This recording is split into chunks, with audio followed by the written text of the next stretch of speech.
Disclaimer! Crossing the Line is not a show intended to bully or harass anyone. Do not go out of your way to find or mess with the authors featured on our podcast. They make what we do possible, and we love them. And you. Thanks. Enjoy.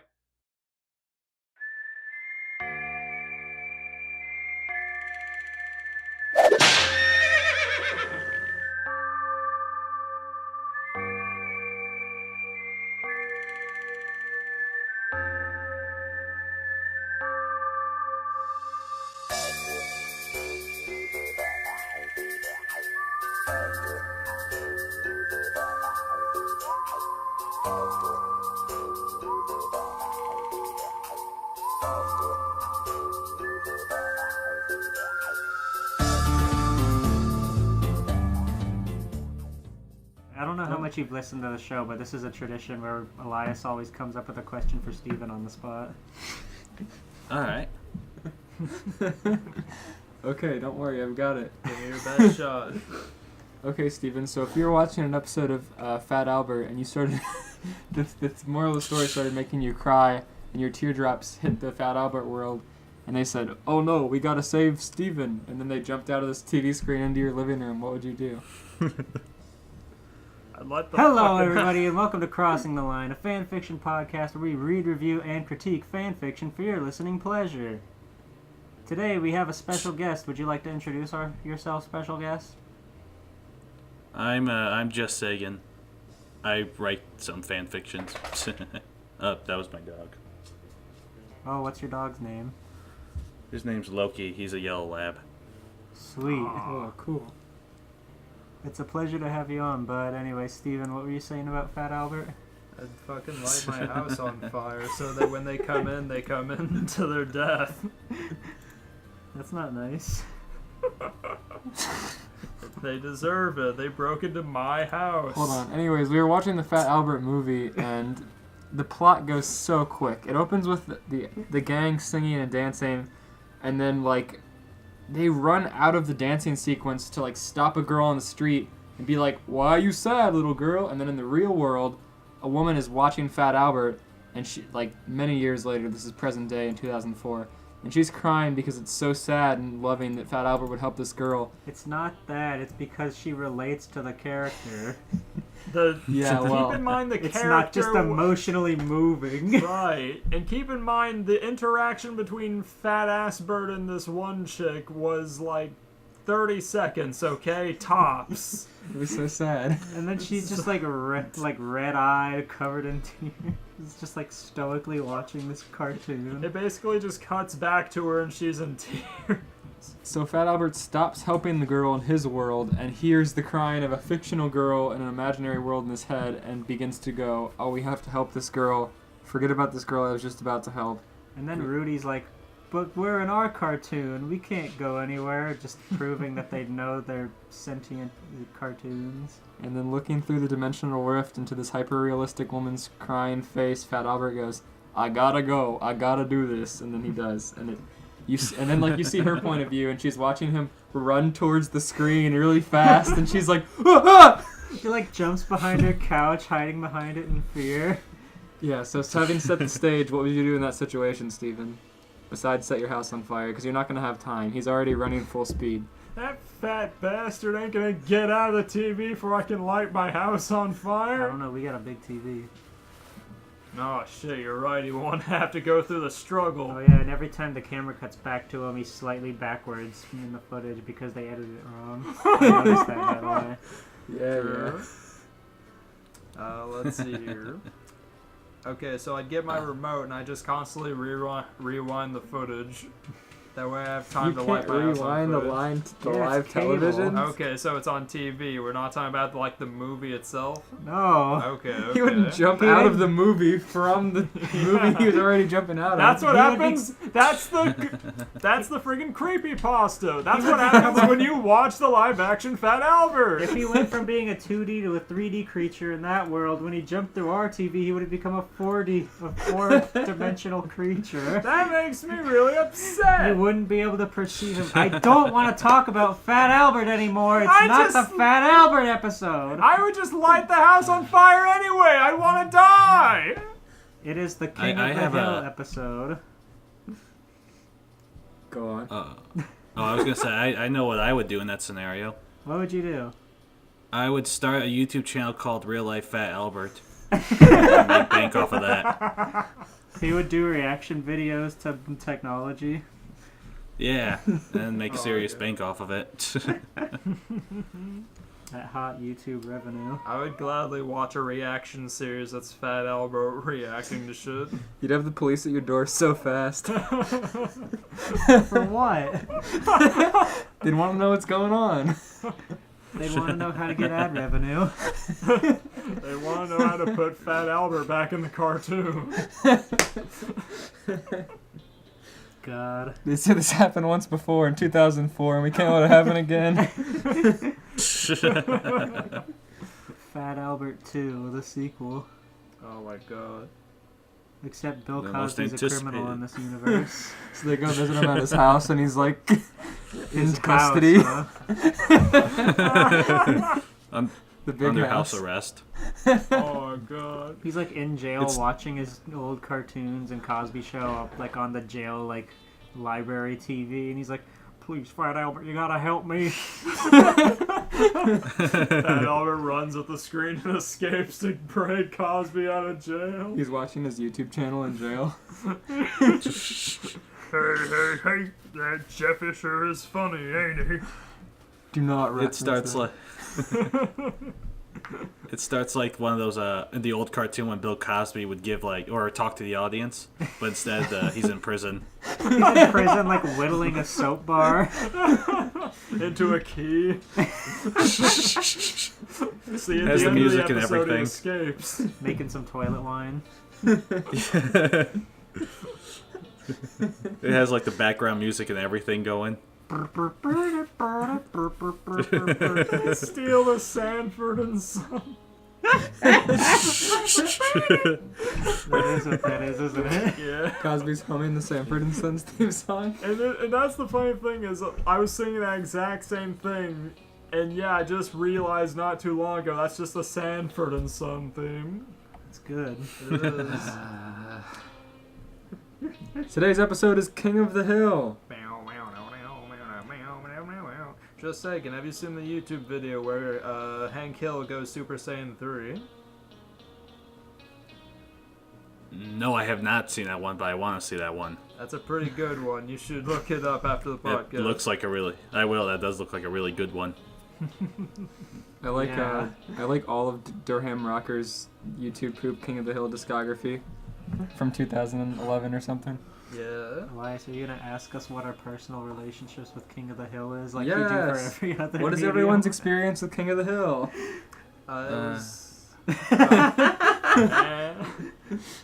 I watched all of it. I used to watch it. What was it on Cartoon Network at night? Yeah. It was on. It- It was yeah, on Fox and then Fox. Adult Swim. Yeah, Yeah. Adult Swim got it like Right. like after Fox like stopped airing it. Yeah, I watched it on Adult Swim a lot. Like that was my most recent watch of it, I would say. But then it was on Netflix or something for a while, so I watched it there. Yeah, big fan. What can I say? I think it's really funny because we live in the South, so we can relate to a lot of stuff. It's funny. My grandpa lives in Ah. Texas. I've been there a few times too, and that's also funny. He wears the biggest bolo tie you've ever seen. He is a bald Southern man. Every time we were talking about food while I was there, he was like, "Here in," I'm just not gonna say the city because it's Right. here and wherever he lives. I'll be right. Oh, sorry. I'll be right back. Okay. Okay. Okay. Yeah, so whenever I would visit him, he'd talk about what I want for dinner, and I'd say what I want for dinner, and he'd say, "No, listen, here in this city, we only eat potato chips and light beer. Sometimes Dr. Pepper, and that's about it." Sometimes I can get a Dr. Pepper in there. He told me about a health food store that opened up and then shut down within a few months because Oh, yeah. nobody bought anything. Oh my god. Nobody could possibly eat healthy in that state. Only It's just- potato chips. According to And light him, beer. I mean, I don't know how actually true it is, but it was very much like a country area. And Well, that what did was- you eat when you were there? I Potato chips and light beer. ate like Subway or something, and then I left. Was it their patented Texas potato chip Subway? That you dunk in light beer? And sometimes Dr. Pepper. The only thing that I ate there at his house was a mug of coffee that was like 32 ounces with a ton of heavy cream. Oh my god. It was like the most Texas coffee ever, and it was. I've heard that. I've heard Texans love their caffeinated coffee. He gave me a mug that he heated in the microwave first, so the mug was boiling hot, the coffee was boiling hot, Oh. and I just like couldn't put it near my face for a long time. And he was like, "Why aren't you drinking your coffee?" And I was like, "I don't know, Grandpa. Can you pick it up for me? How'd you get it in here? I can't pick it up." All Texans are born with gloves built into their palms. Yeah, they're so close to the sun, their skin's just red.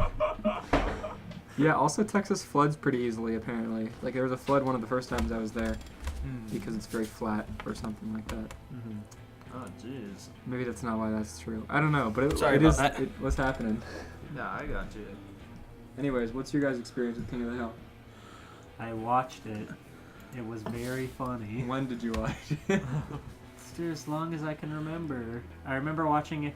I remember getting into it in like middle school back in when it was on like daily, but I was too young to appreciate it. So I was like, this is the in between for Family Guy and Simpsons, but I'm not gonna change the channel. But now that I'm older, it's far superior than either of those shows. Yeah, that's how I also feel about it. Yeah. Steve, Also, King of the Hill was it was the first story I ever wrote, which was Hank of That, like 3 or 4 years ago. Hell yeah, that was a good one. Ever since then, I just really like writing about Hank and King of the Hill in general. He's funny. Yeah, he's like the greatest straight man ever made. You're right. You are right.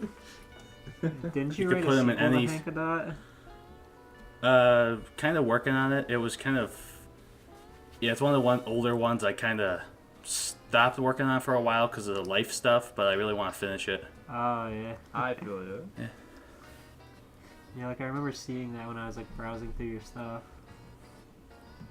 This Oh, funny, like yeah. just on the last episode we did, Elias just happened to pick like a Dragon Ball King of the Hill crossover, and that one was really funny. Where it's Oh, yeah, like, King of the Hill is great with crossovers. Oh no, that was mine. Where friggin' Bobby. that was yours. That's right. But yeah, like Goku just knocks on his door and says, "Hey, I'm looking for a Dragon Ball," and then Hank kills him with propane and starts looking for Dragon Balls. He gasses him. He does. Like, no joke, Goku just dies. And then he like picks up the 3 that he has and is like, "I'm gonna find the rest and buy infinite like spark plugs." I think it was. Yeah, infinite spark plugs. Infinite spark plugs. And we're just like, how's he gonna just find the last 4? And then I guess eventually he drives around for several days with Bobby, and then Bobby's like, "You know, Dad, I think there's one at home," and he's like, "Oh," and then they go all the way back. And No, he said, "I think I left the propane tank open." oh yeah. That's And then there was one at home, but Yeah, Frieza found it. Frieza showed up. Just saying, there was a moment from that fan fiction I think you'll appreciate. Hank Hill and Bobby are looking for the Dragon Balls, but then Hank Hill crashes his vehicle because a Dragon Ball is stuck in the axle of one of his wheels, and he's impaled on something, I forget what, but he's on the ground like clutching his liver, and he asks Bobby to go find the Dragon Ball for him. Bobby wanders around for like 9 hours, then comes back with like half a paper clip and some candy wrappers. And then the fan fiction just says, Hank then realized that he had raised a failure. That was just so great. Now That's they don't have amazing. to listen to last episode. Thanks, Steven. It's okay, there's it's more. okay. Watch our last episode. There's more. There's more. Anyways, what was your experience, Steven?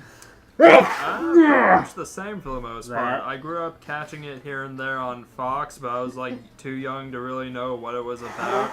I didn't really compare it to either Simpsons or Family Guy, really. I just thought it was just adult cartoon. And then there was this one time my father and I went to the mall when I was about 9, and then we were like sitting down in the subway and it was playing on one of the TVs, and we caught the scene where Cotton Hill folds himself up into a friggin' suitcase when the friggin' whoever's looking for him, a plane, like a helicopter. The Jack. Oh yeah, he's like having those flashbacks. Yeah, when they're going to Japan. Right. No, it's the police are looking for him for whatever reason, and he's like trying to escape with his suitcase, and then they shine the spotlight down on him in Hank's front yard, and he immediately undoes the suitcase and then folds himself into it. And from that moment on, I was like, that's probably a good show. And then middle school, everyone was into it, so then that's when I got into it. And I don't regret it a bit. That was great. Mm-hmm. You guys remember when they ended a season on Peggy falling out of a plane? Remember when they ended the season by blowing up the Walmart? Oh, you're right. Bucky fucking died in that episode. God rest your soul, Bucky. Oh yeah, a lot happened in that show. Oh yeah. It was absurd. Yeah, it's crazy. Like, Bobby in season 1 was brain dead. And then from there on, he became an actual character. Yeah. He just had no personality back then. Okay. He was just kind of a young boy, and that was it. Yeah. Okay, Dad. I mean, pretty much. Dad, JustSagan wrote a fan fiction about us. Who's JustSagan? How many have I written of King of the Hill? I think I ran like 12 or something. There's a good number for sure. But yeah, Hank is really good to write because he's such a great straight man that you could just put him in any scenario and it just works. Yeah. I think that's why the show as a whole works so well, just because like it's such like a straight, sharp written show, so that way when they do stupid, crazy stuff, it just lands a lot better than some of the other shows. Like with Yeah, Family the characters Guy. like... Huh? Oh, I'm sorry. Yeah, go ahead. I was gonna say, I think Dale really helps it too, because he's kind of like believable crazy. Yeah. He's a really fun character. I like the Oh, sorry, episode. what were you gonna say before that? I just like how with like a Family Guy and stuff like that, and just like you expect it to be like weird and crazy, so when they do stuff like that, it's not as like, it doesn't get you as hard as something like King of the Hill does. Yeah. Because you don't expect Hank's neighbor Dale to build a like 99-foot tall scaffolding just barely in the legal limits of the law. Right. It's incredibly unsafe. Oh yeah. Just saying it. If they were to bring another season of King of the Hill to Netflix, would you agree with me that you would want to see at least one episode towards the end of the show where they pull an anime fight or something to that nature? They do some mundane task, but it plays the theme song as the background music. Oh, definitely. At least as a joke episode, they should. Yeah, I can just imagine the episode where Hank's like racing lawnmowers with Dale, and they play the theme song over that. Deja vu. God. I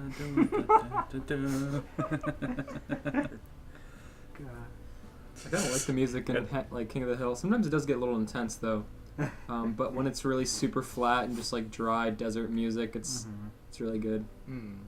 Yeah. Okay. No, King of the Hill is one of those shows that's just aged really well. Yeah. Yeah, it's like timeless in its weird way. Yeah. Even though it doesn't seem like it is. Yeah. True. Just saying, have you ever watched Good Family? Mike Judge's other project. Oh yeah, The Good Family, the one with the hippie people that was just kind of. It was bad. It was bad. It was not great.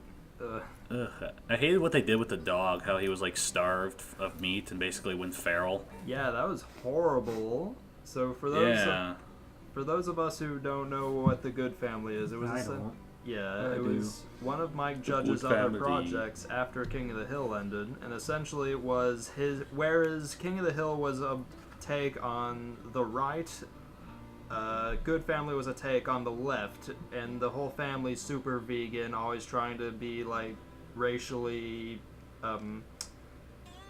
politically correct Tolerant. and whatnot, and their friggin' dog, they also force the dog to be vegan as well, so the dog is just always starving, and that's a running joke, is that he's just fucking dying. Good one. Yeah. A lot of people have said that show would have worked better if he started writing it like after 2010. True. Yeah, and then in the same way, I wonder if it would be as easy to write for the right in today's day and age if like he didn't have a really good anchor from his childhood or something. Yeah. Because looking at it then, yeah, I mean, a lot of the culture in like the Central America probably still persists, but it's kind of harder to like pinpoint unless you had a really good like personal connection with it. No, definitely. Whereas like now it's really easy to write about the left because like there's so much culture. Mm-hmm. Yeah, if he wrote that like, I don't know, like 2 years ago. Everything all right? Hey, you there? Well, we should begin with stories. Oh, yeah. Who wants to go first? Alright, guys. We better not mention the Good Family again, or they'll cut Sagan's connection off again. Right, I like picked out two that I'm trying to like decide which one I want to read because they both have really interesting premises. Hank checked his watch and sighed.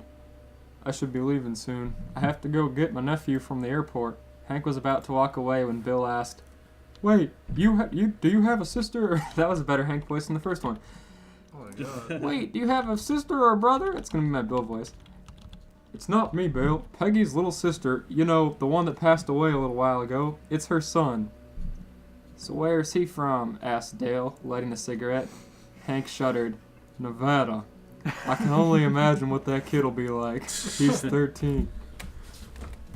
You know, kids from there are drug dealers and already have their own kids, too. He's about the right age." Hank gave him a glare. "Shut up, Dale. If he's related to Peggy, he can't be that bad." "But who's his father?" Silence hung up in the air. Who was Hank's nephew's father? Was that why he was coming? Was he in some sort of trouble? Dale handed Hank a card with a note attached that read, "I can spy if you need. Nevada is trouble. My card." Damn, Dale was a dumbass. "Nancy, Joseph, and I could come along." Hank sighed, knowing he wasn't really asking. "Fine." He says okay. Okay, so I guess Dale's coming, along with Nancy and Joseph. Hold on. You picked the same one I was gonna pick, which it finally happened, but you skipped like a whole chapter. Did I? Yeah. Oh, I started with chapter 2, you're right. Oh, no. Thank Oh, you. no. Alright, well, thankfully chapter 1's in a different area, so it's okay. Chapter 2. Yeah, because you were like reading and I was like, Nevada. Wait, 13, hold on, let me... Okay, Oh my God. well, now I'm That's going the back first to... time it's finally happened. We picked the same one. I know which one I get to read later. Okay, back to chapter 1, but now you know that Hank has to go to Nevada. Now you know Hank's going to Nevada. And also Dale is. "Father, you wanted me?" asked 13-year-old Reaper Death the Kid as he enters the death room. A masked figure in pitch black, Kid knew it as his father, turned around from the mirror he was gazing into. "Hey, kiddo, what's up?" Kid sighed. "Dad, I'm not a little kid anymore. What did you call me for?" Kid's words stung Lord Death. He knew he never got to spend time with his son when he was little, but now he wanted basically nothing to do with him. "Well, that's Whoa. teenagers for you," thought Shinigami-sama. Kid snickered slightly. "Are you sure it's not just a band of hillbilly drunkards?" Kid. Drunkards. Shinigami was serious. "Fine, what do I need to do?" "You need to go to Arlen and stop the attacks. Your flight is in 4 hours." He doesn't need a Okay. flight. A flight. He has a skateboard. He says K. "Wait, kid," Okay. Lord Death said right before his dun left. Kid turned around. "I want you to stay with your mother's sister. She has no clue of any of the otherworldly things, though, so you have to keep that under wraps." Kid's eyes widened. "Mom had a sister?" "Yes, her name is Peggy. She lives in Ireland with her husband Hank and son Bobby, who is your age." This hurts. But no buts. She knows that you exist, just not who you are. Plus, you need to get to know your family. She knows that her sister named her child Death the Kid. That's why she doesn't talk to us. Yes. I hate the thought of Peggy, like, at this wedding with Lord Death and his jagged-ass shapes up on a... God. No buts. She knows that you exist, just not who you are. Plus, you need to get to know your family. You should call her before the flight. Kid sighed. All right, and with that, he left. In Ireland, Hill residence. The Hills sat calmly in their living room. Bobby watching the television, Peggy going through the mail, and Hank reading the newspaper. Bobby was about to ask about a commercial he saw on TV when the phone rang. I'll get it, offered Hank, then walked to the kitchen answering the phone. Hill residence, Hank speaking, answered Hank. I finally got the right number. Hank heard the voice on the other end mutter, Hello? Oh, may I speak to Peggy Hill, please? Hank was hesitant, but called for his wife anyways. Peggy, it's for you. Peggy silently walked into the kitchen and Hank handed her the phone, going back into the living room. Who was that, Dad? Asked Bobby curiously. Hank huffed. I don't know, Bobby. Both males tried to listen to the conversation Peggy was having, but could only hear murmurs. After a while, Peggy left the kitchen. Hank? Asked Peggy. Do we still have some wallpaper in the garage? Yeah, Hank replied. Why? My nephew will be staying with us. What? Bobby said in disbelief. I've got a cousin. Yes, Bobby, you do. He's only a month younger than you. Oh, wait. Yes, Bobby, you do. He's only a month younger than you. Do you remember my little sister Carrie, Hank? Yes, the one who, Hank stiffened. Passed about a month after Bobby was born. Peggy was close to tears. Bobby didn't notice. Oh my god. How will I know it's him? I've never met him before. Peggy went to dig through some drawers in the kitchen with Bobby behind her, while Hank went to go get some wallpaper. In a minute, Peggy... I guess he has to, wallpaper the garage for some reason, as if he can't just stay in the garage without wallpaper. Hank would never give up his fucking tool shed for that. Yeah. True. They have a guest room. They have a guest room. This is true and canonical, and... I think they would much rather have Det the Kid in their guest room than Luann. Yeah, if Luann's even here. I don't... It's my headcanon that Luann's not here, but they don't want him staying in the guest room. Peggy went to dig through some drawers in the kitchen with Bobby behind her, while Hank went to get wallpaper. In a minute, Peggy found her prize. Aha! I found it! Found what? Asked Bobby. The last picture I have of my sister, Peggy replied, showing her son the photo. You see that baby there? She asked, pointing to the one in the picture. Yeah. Bobby still wasn't getting it. Look at his eyes. Bobby closely inspected his eyes till he released something. He realized something. His eyes are gold? And he has 2 irises? That's really rare. So what's his name? Shut up, Bobby. Bobby knows. That's really rare. That's really rare. He already has more of a personality than he does. That's in the really show. rare. Peggy paused before answering. He has 3 first names, but most people call him Kid, since it was one of them. Bobby was confused by the strange name. What was with that? Peggy, emerged Hank's voice. Peggy, emerged Hank's voice from the garage. Yes, Hank? All he has left is black. All he have left is black from when Dale tried to be a metal musician. That will have to do. Airport, Death City. Flight C2 to Ireland is now boarding, called the intercom. Kid sighed. I guess that's me. Okay, next page. Finally, chapter 2. Yeah, so, wait. So, yeah, they're all just, at the airport. Well, I guess Dale agreed. He agreed to let Dale come with him to the airport. I guess. Right. Fun. Yeah, alright, fine.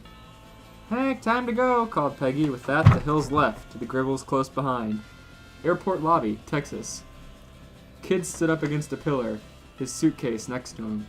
Being in such a small town like this already earned Kid glares. Looking punk or emo around here wasn't the best cover. But he wasn't trying to be. That's just how he was born. Yeah, that's right. That's just how he was born. He can't help it. He's just born wearing black. That's her. Eye makeup. His eyes grazed the lobby until he... Can't help it. It's not a phase, Dad. It's the way I was born. It's not a phase. Country The bumpkins, case is also you don't black. get it. Death I think kid's gonna have a hard time. No one in Mike Judge's art style is symmetrical. Bobby's gonna poke him in the eye. Bobby's symmetrical. You're right. He's the perfect specimen. He's the roundest motherfucker there.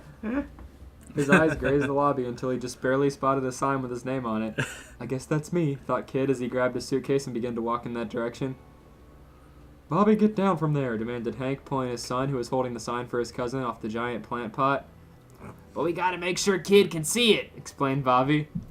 He'll see it at some point, now get down. Bobby huffed, snatching the bag he brought with him and putting the attire inside on. Hung the matches to Joseph. So, they were now wearing a gray beanie, a studded denim vest, and fingerless skater gloves. In Bobby's opinion, they looked swank. Peggy didn't... Swank, huh? Peggy didn't notice since she was too busy talking to Nancy and Dale. Swank. However, Hank was mortified.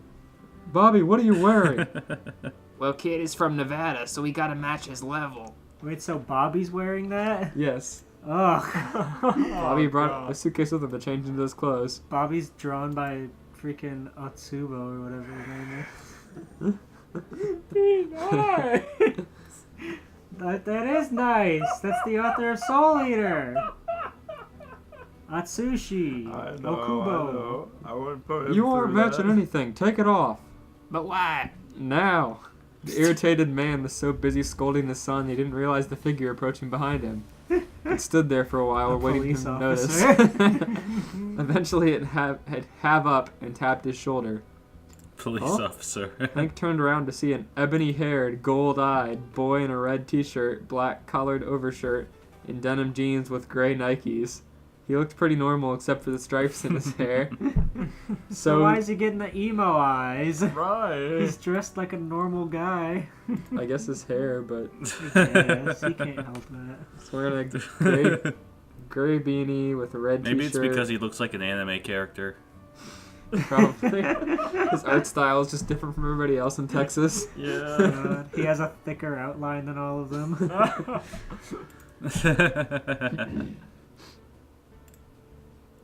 Was someone holding up a sign with Kid on it? Bobby appeared from behind his father. That was me. And I hate your Bobby voice so much. That was me. It's just like the gravelest low Bobby can go. Sounds like Doug Gribble plugging his nose. That was me. You don't know who they Oh, say. I I know where you live. And you're a Bobby, I presume. Bobby finally got a good look at his cousin. He was an inch or so taller than him. And he is not. Bobby is so short. Wait, what? It says Kid is an inch taller than Bobby. Fuck That would make Kid like no. 4'6". Kid is like a foot higher than that kid at least. What the hell? Not anymore. It's canon in this fanfic, so it's okay. Okay. And Bobby did not get taller, Kid got shorter. That is not how it's gone. And you're Bobby, I presume. Bobby finally got a good look at his cousin. He was an inch or so taller than him, and his era was odd, but overall cool. Uh-huh, and this is Joseph. Bobby pointed his thumb to his friend. Kid stuck out his hand for each of them to shake. I'm Kid. Oh my goodness, Kid, I haven't seen you in forever. Hey, Aunt Peggy. So this is the Vegas Kid? This is the Vegas Kid, asked Dale, getting way too close to Kid's face for comfort. Shut up, Dale. Oh, come on, Hank. So you're Uncle Hank. Kid connected the pieces. Hank nodded. Just looking down at this anime boy. Well then, I suppose I should say I'm not from Las Vegas, just in Nevada. After a while, they got everything straight and decided to leave. Joseph getting permission to ride with the Hills. Joseph has not talked yet. Very weird. Say, my God. Yeah, he's just kind of The there. ride was quiet until halfway. Also, Nancy is supposedly there too, maybe. Joseph's hanging out. They don't want too many characters to Oh, here we go. work with. The ride was quiet until halfway. Joseph decided to start asking questions. So, Kid. Yeah, asked Kid, who was staring out the window. What's it like in Nevada? Kid shrugged. Is that young Joseph or old Joseph? Yeah, it's old Is that Joseph. Young Joseph or old Joseph Joestar? Old Joseph. Oh my God! What's it like in Nevada? Where's that fanfic? Kid True. shrugged. Dry during the day, freezing at night. Pretty calm. Were you kicked out of school? Nah. Then why are you here? Transfer. Were you popular? I was the head of Spatori. What's that? Asked Bobby, who was sitting in the middle. A group that only contains 15 students that are the best and most respected in the entire school. Well, this is manga, Death the Kid, not anime. Yeah. This is next level. Where did you go to school? Asked Joseph. DWMA Academy.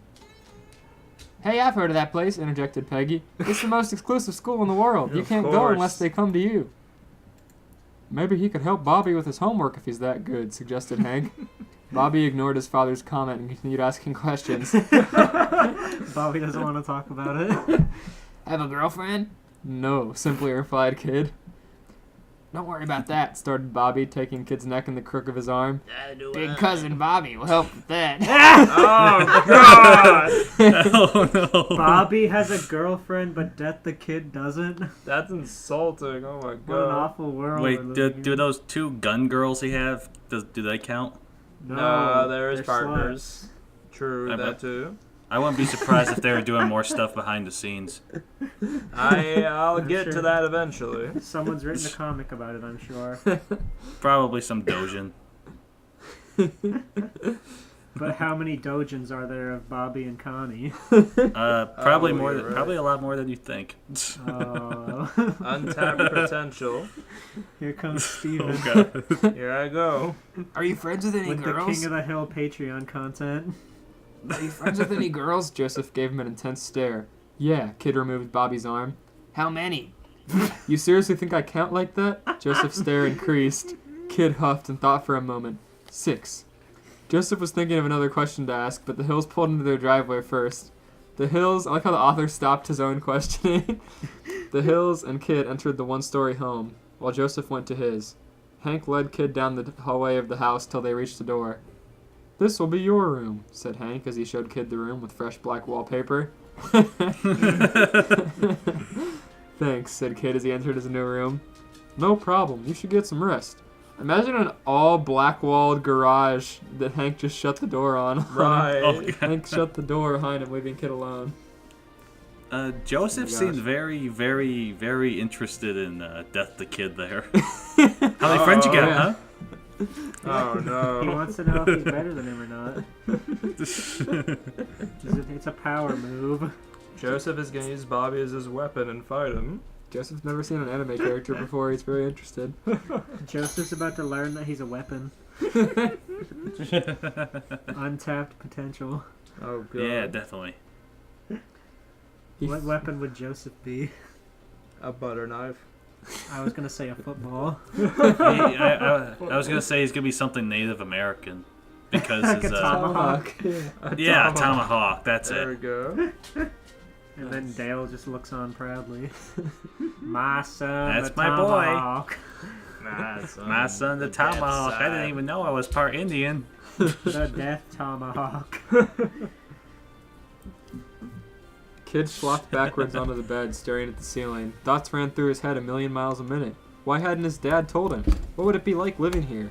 Would he be accepted if they knew what he was? He found no answers. After a while, he fell asleep in his jeans and t-shirt. Poor guy. Sleeping in your jeans is awful. He was tired. It was a fresh, sunny Sunday morning. The Hill family was enjoying a breakfast of scrambled eggs, toast, and bacon. They seemed to be enjoying their morning until a certain midget, barely able to drive, arrived. A certain midget. This is pre-Cotton's death. Oh my god. It is season 1, Bobby. You don't know that? No, it's old Joseph, so it can't be. Yeah, it's old Joseph, but Cotton, still Cotton. So like season 6.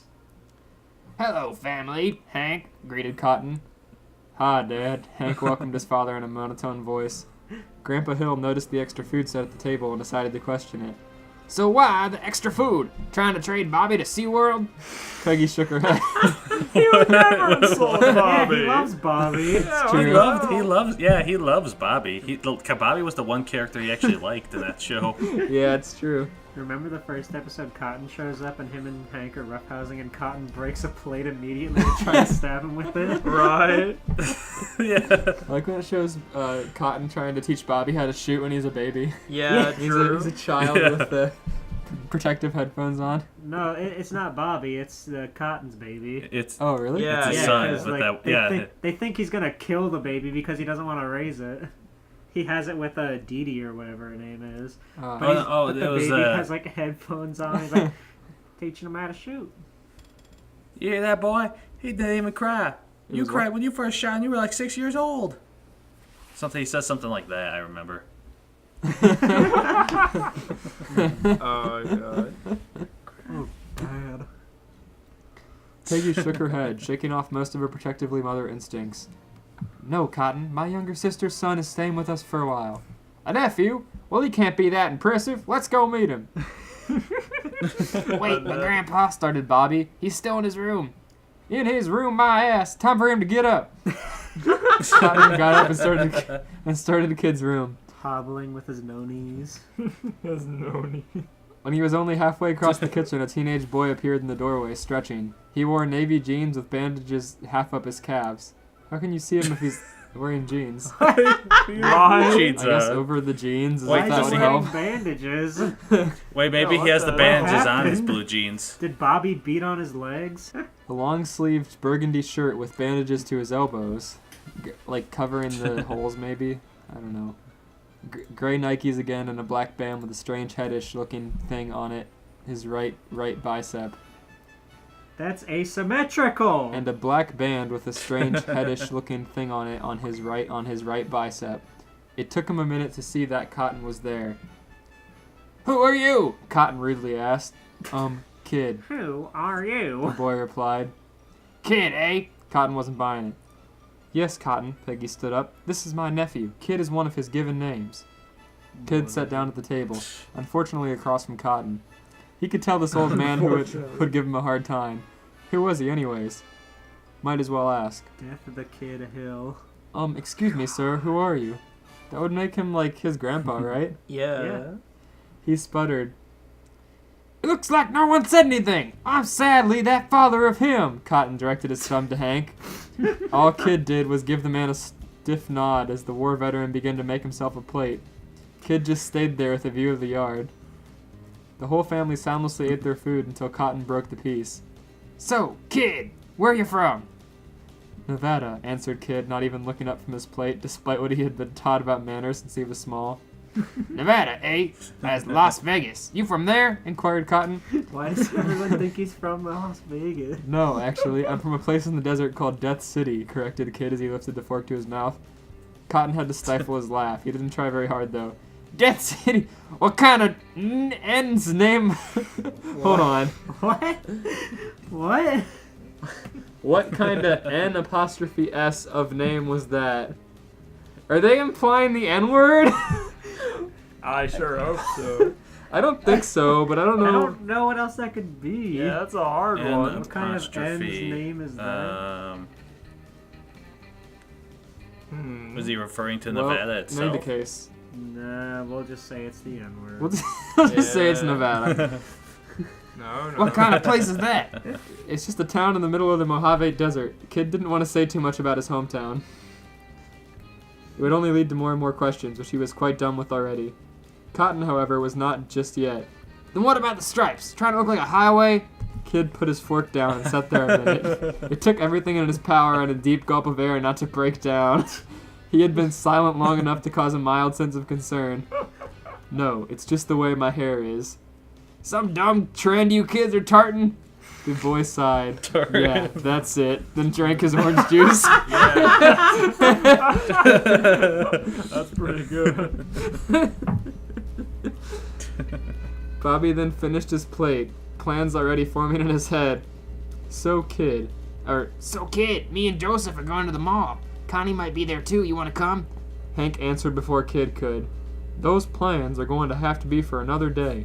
You two are coming to work with me. Oh, why? Whined Bobby. why? Mocked his what the grandfather. hell?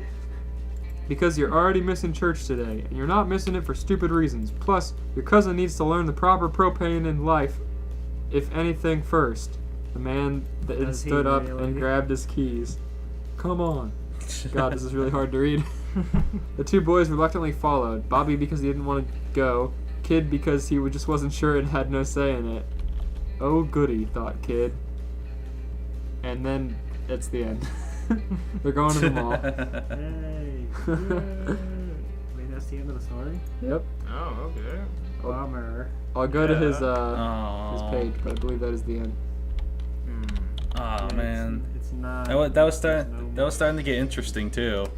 Oh god, now I know how it Yeah, That's feels. how a lot of these Oh, go. God. Yeah. Oh god, now I know how it feels. Oh. Oh. What would you all rate that story? I rate that 3 out of 5 Joseph Tomahawks. Steven Did has you see the drawn, picture in the apparently. Discord? Yeah, Yeah. Steven just drew that just now.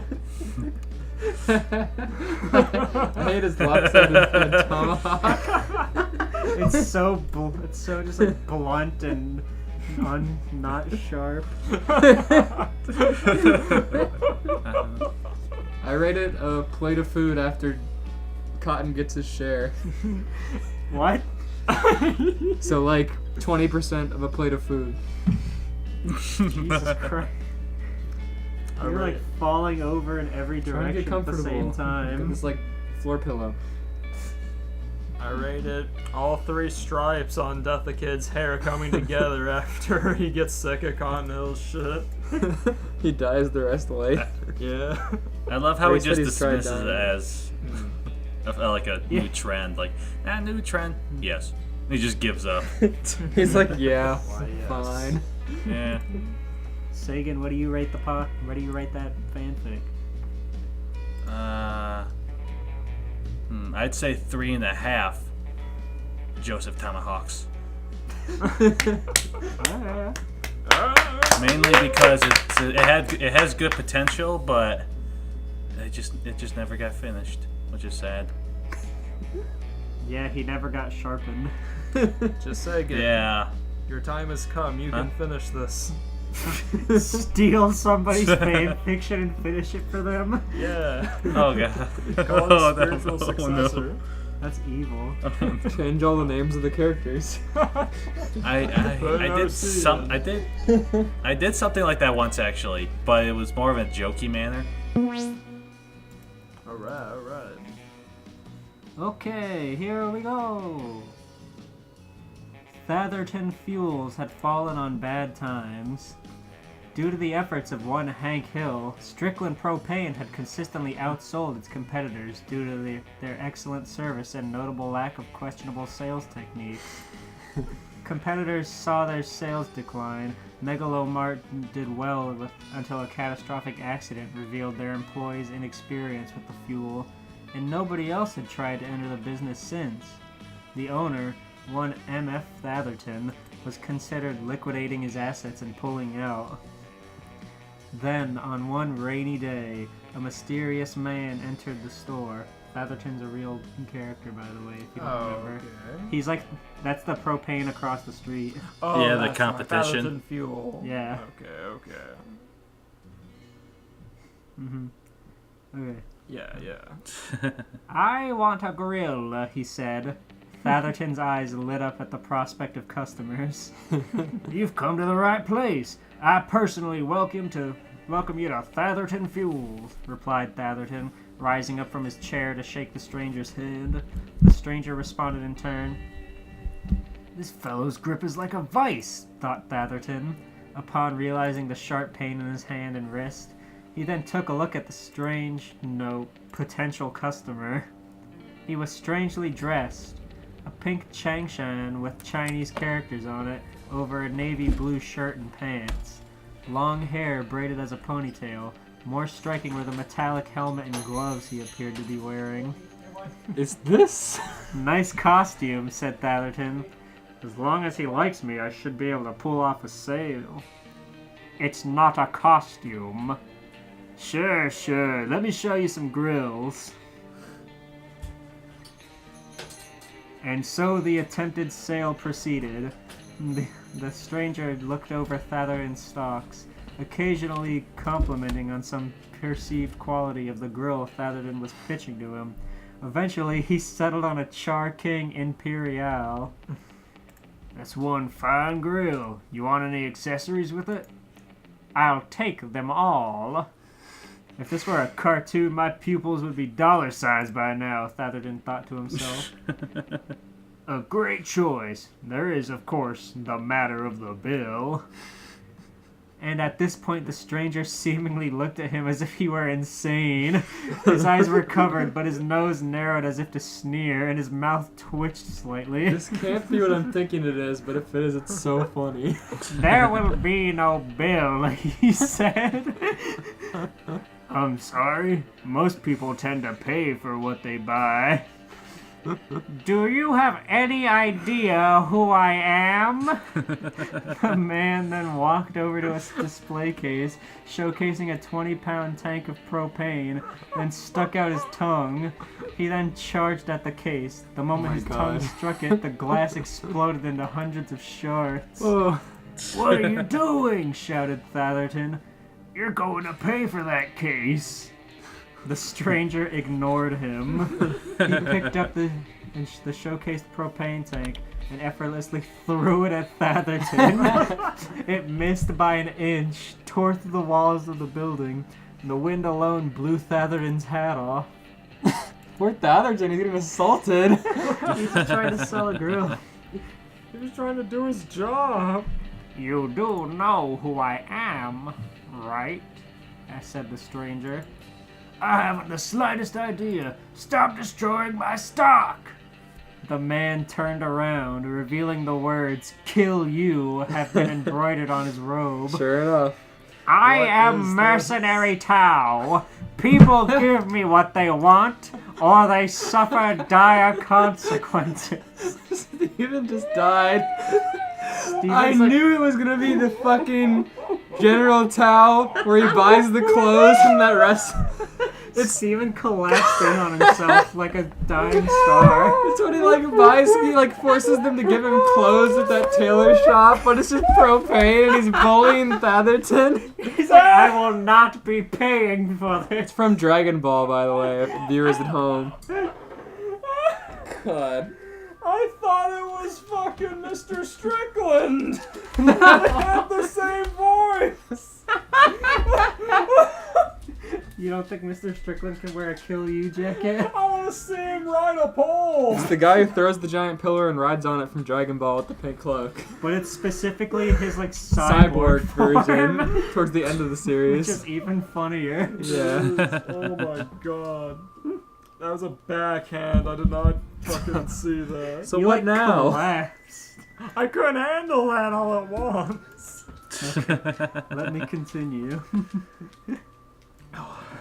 Well, what do you want? Thatherton said, showing anger, concealing fear. This maid could ruin me in minutes, and Strickland might file a noise complaint or something. Still fearing Strickland. I want this grill. You can have it. Just stop destroying my business. Good. I'd hate to think what would happen to you had you insisted I pay for it. Tao then lifted the grill with a single finger, examining it from every angle. He then picked up another tank of propane. So you kill people, eh? Said Thatherton, who, now that the fear of imminent death was gone, was already scheming in an attempt to recoup the loss. Oh my god. For a mere cost of 10 billion zenny, I will kill anyone you ask me to. We don't use these zenny here in America, and especially in Texas. We have something called a dollar. What's the conversion between the two?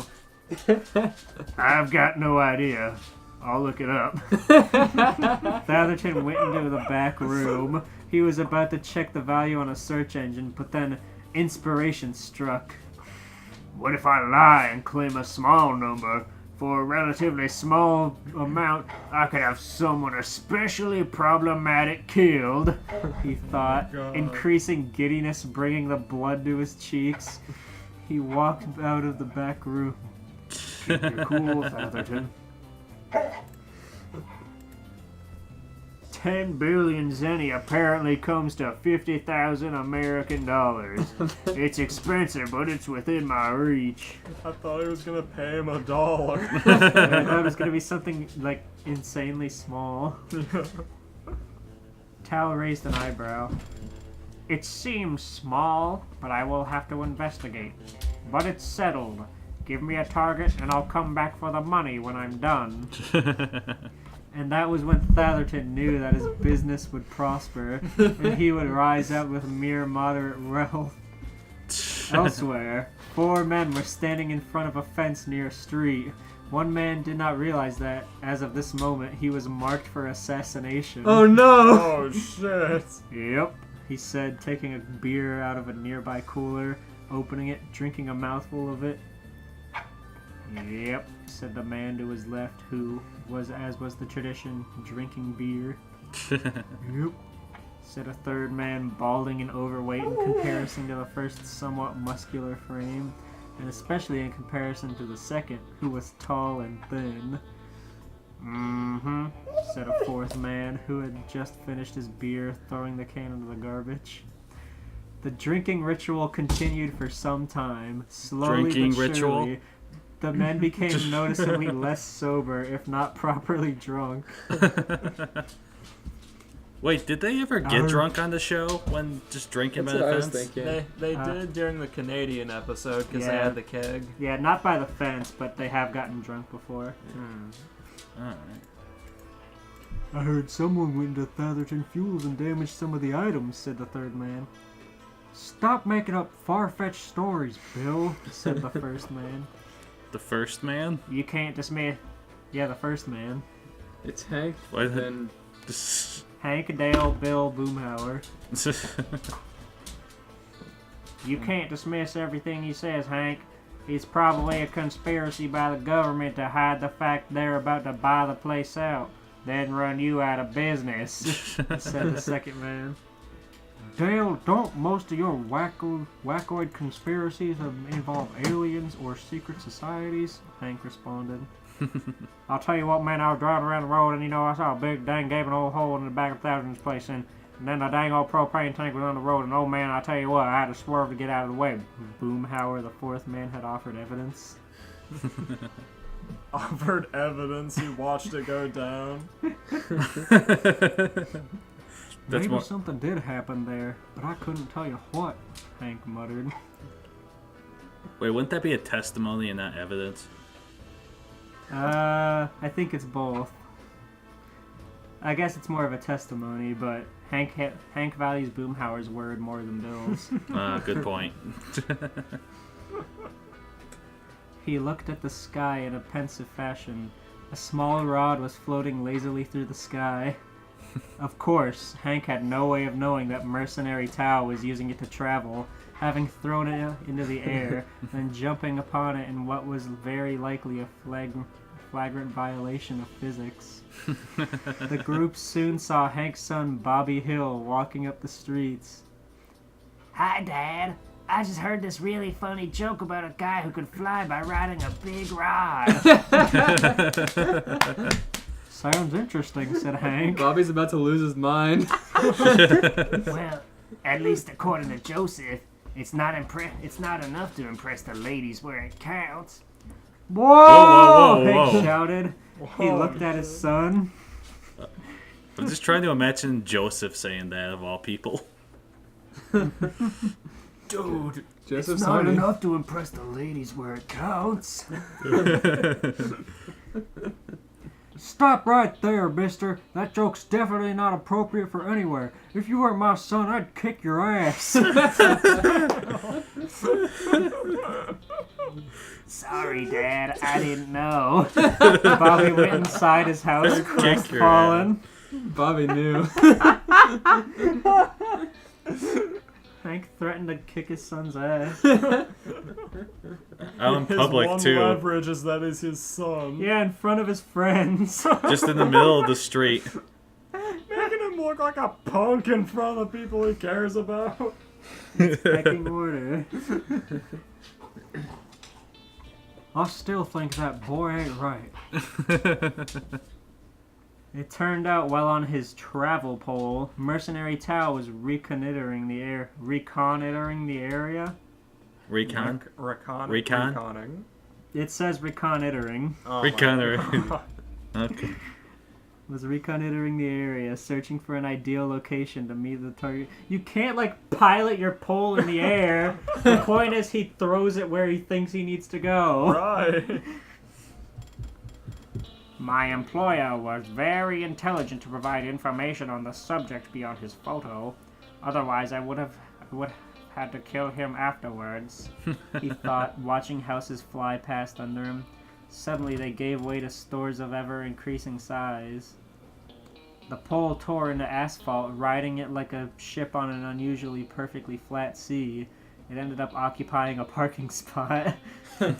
Tao dismounted, surveying his surroundings. This was the Megalomart. A steady stream of consumers were entering and exiting the premises, depleting its inventory but fueling it with cash. Bobby would have thought it was so funny if he landed on his pole in a parking spot. Perfectly. In an attempt to get his bearings, Tao hailed the first person he came across, a young boy with shaggy red hair.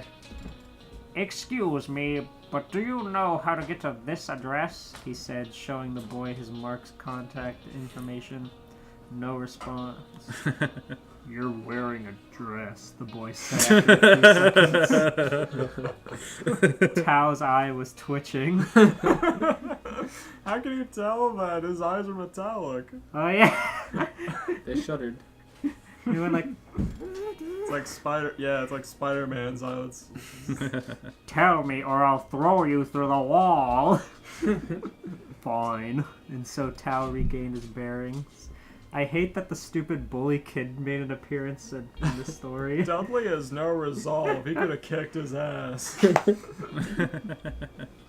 "It looks like I won't have to kill you then," said Tao prior to retrieving his pole and executing the travel maneuver. I thought he was gonna say executing the child. You just killed him. Just kills him right After out it said, "I there. won't have to kill you."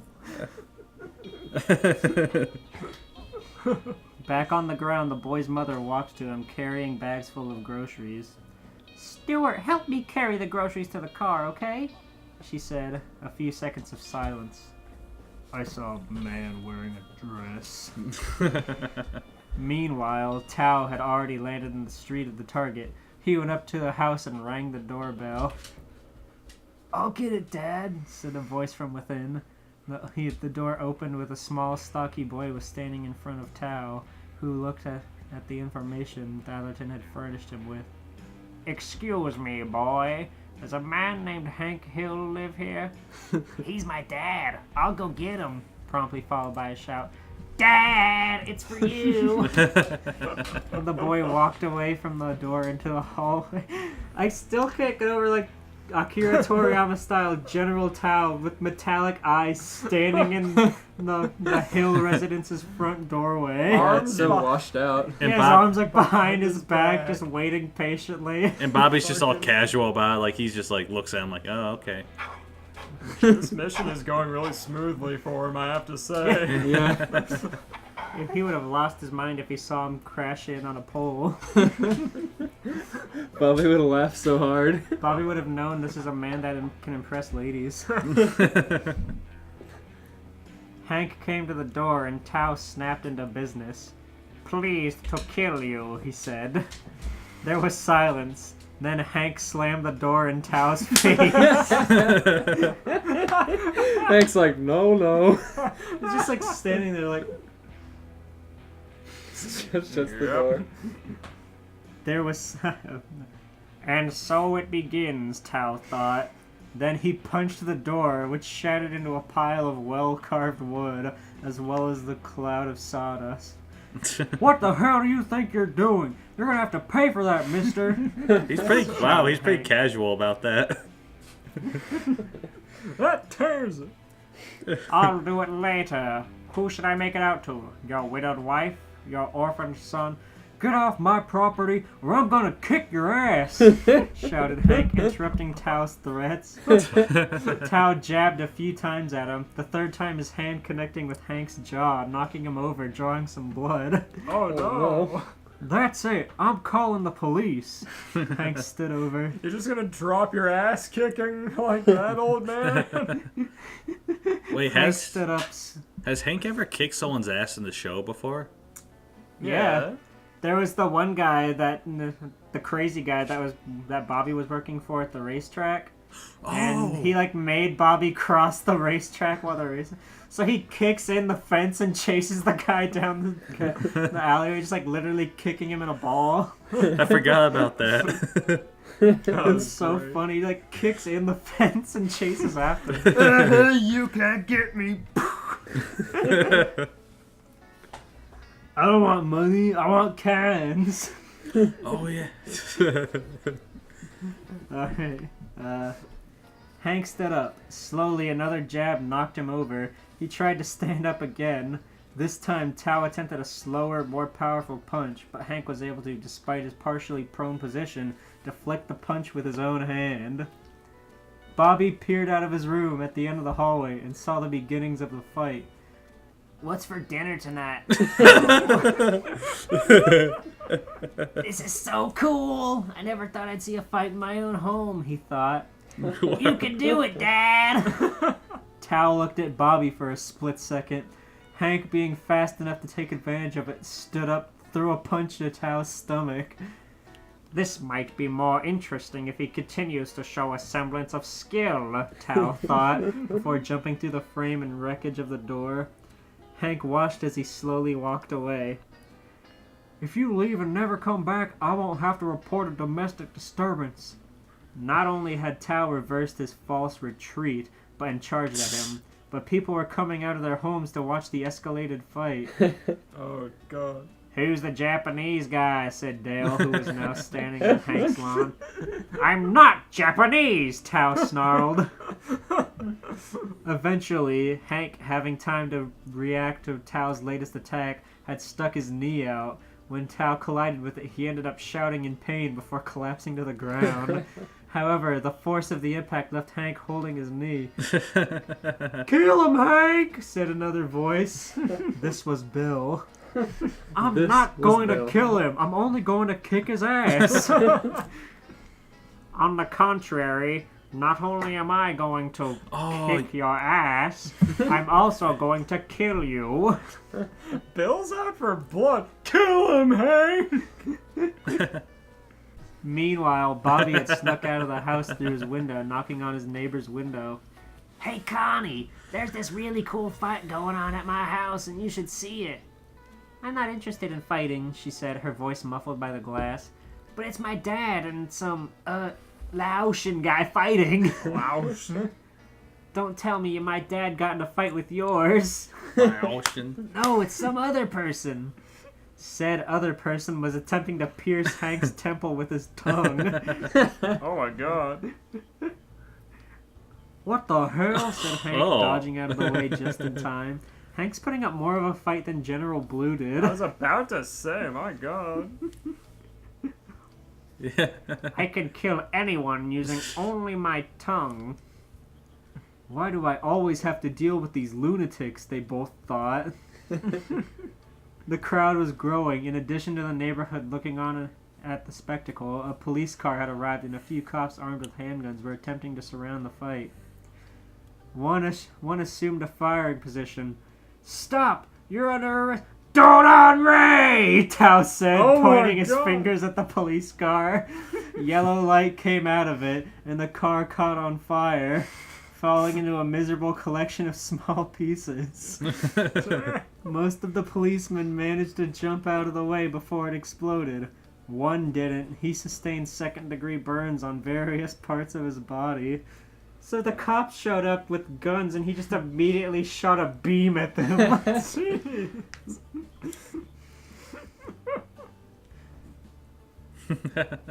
No one interferes in the fight. Paid. He's getting paid in grills. Mm-hmm. Yeah, I like came there to steal a grill and then ended up He just- taking a contract. He showed up to get a Char King. Anybody would. They're good grills. The violence slowly moved into the backyard. Hank somehow managed to force mercenary Tao into his backyard at the cost of pain from powerful strikes and bleeding from a wound on his chin. Dodon Ray! Another yellow beam of light came out of Tao's hands, hitting a propane tank near Hank's grill. It exploded. "No! You'll kill us all!" shouted Hank. Oh my god. "You're the only one who's going to die today." Tao stopped speaking when a large piece of metal collided with his head. He fell forwards, colliding with Hank's left knee. "Sha-sha!" "I appreciate the help, Dale," said Hank. Is it Robo-Dale? No. "It looked like you needed some help, and I would have hit him with my fists, but..." And here Dale raised his sunglasses. "A crowbar is more lethal." "Not lethal enough." Tao seemed unfazed by the recent encounter with the crowbar. He jumped up, back into a fighting position, and knocked Dale off his feet with a roundhouse kick. "Ah!" Dale rolled over and crawled off on all fours. Or Dale, that's a lethal strike for someone like him. Yeah. Yeah. "I confess Especially from that I Tao. underestimated your skills. I won't make that mistake this time," he said. He lunged at Hank, swiping his arms at any rate capable of tearing through rock faster than the average mining drill. "Don't do that! Your arms will catch fire!" shouted Bill, who had apparently brought a six-pack of beer out.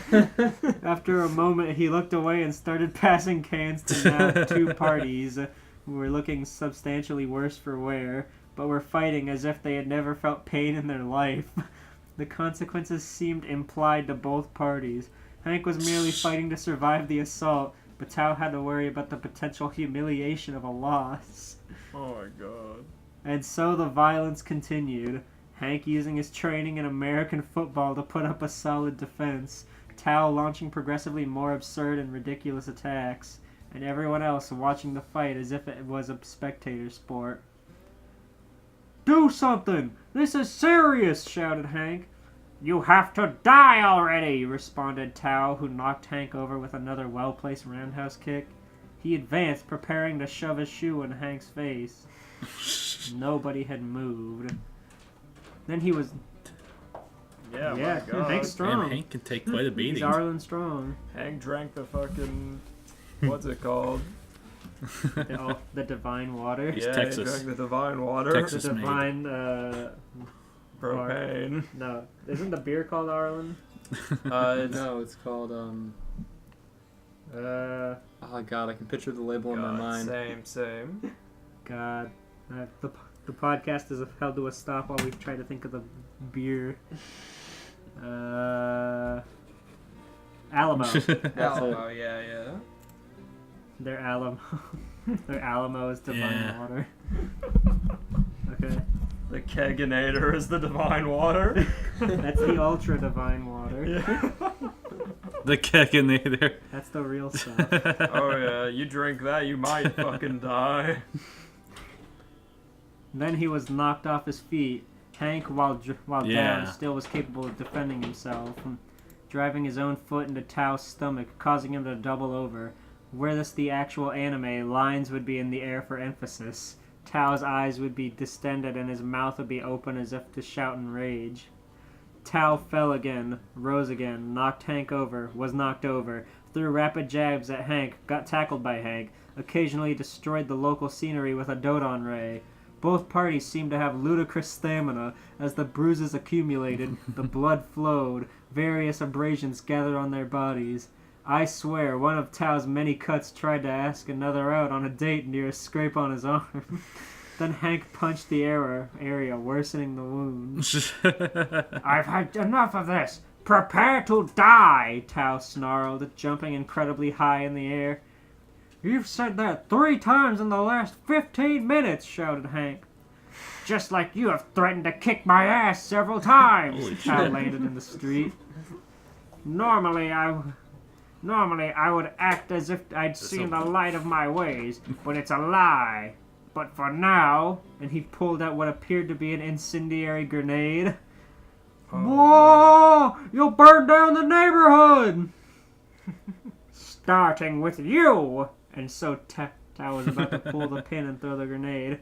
And he was run over by a convenient Cadillac. A short, white-haired man with no shins came out. Hell yeah, let's go. Yes, I yes, came here to yes, visit, yes. Hank. How'd you hurt yourself? Yes, yes. Get shot with a Japanese machine gun?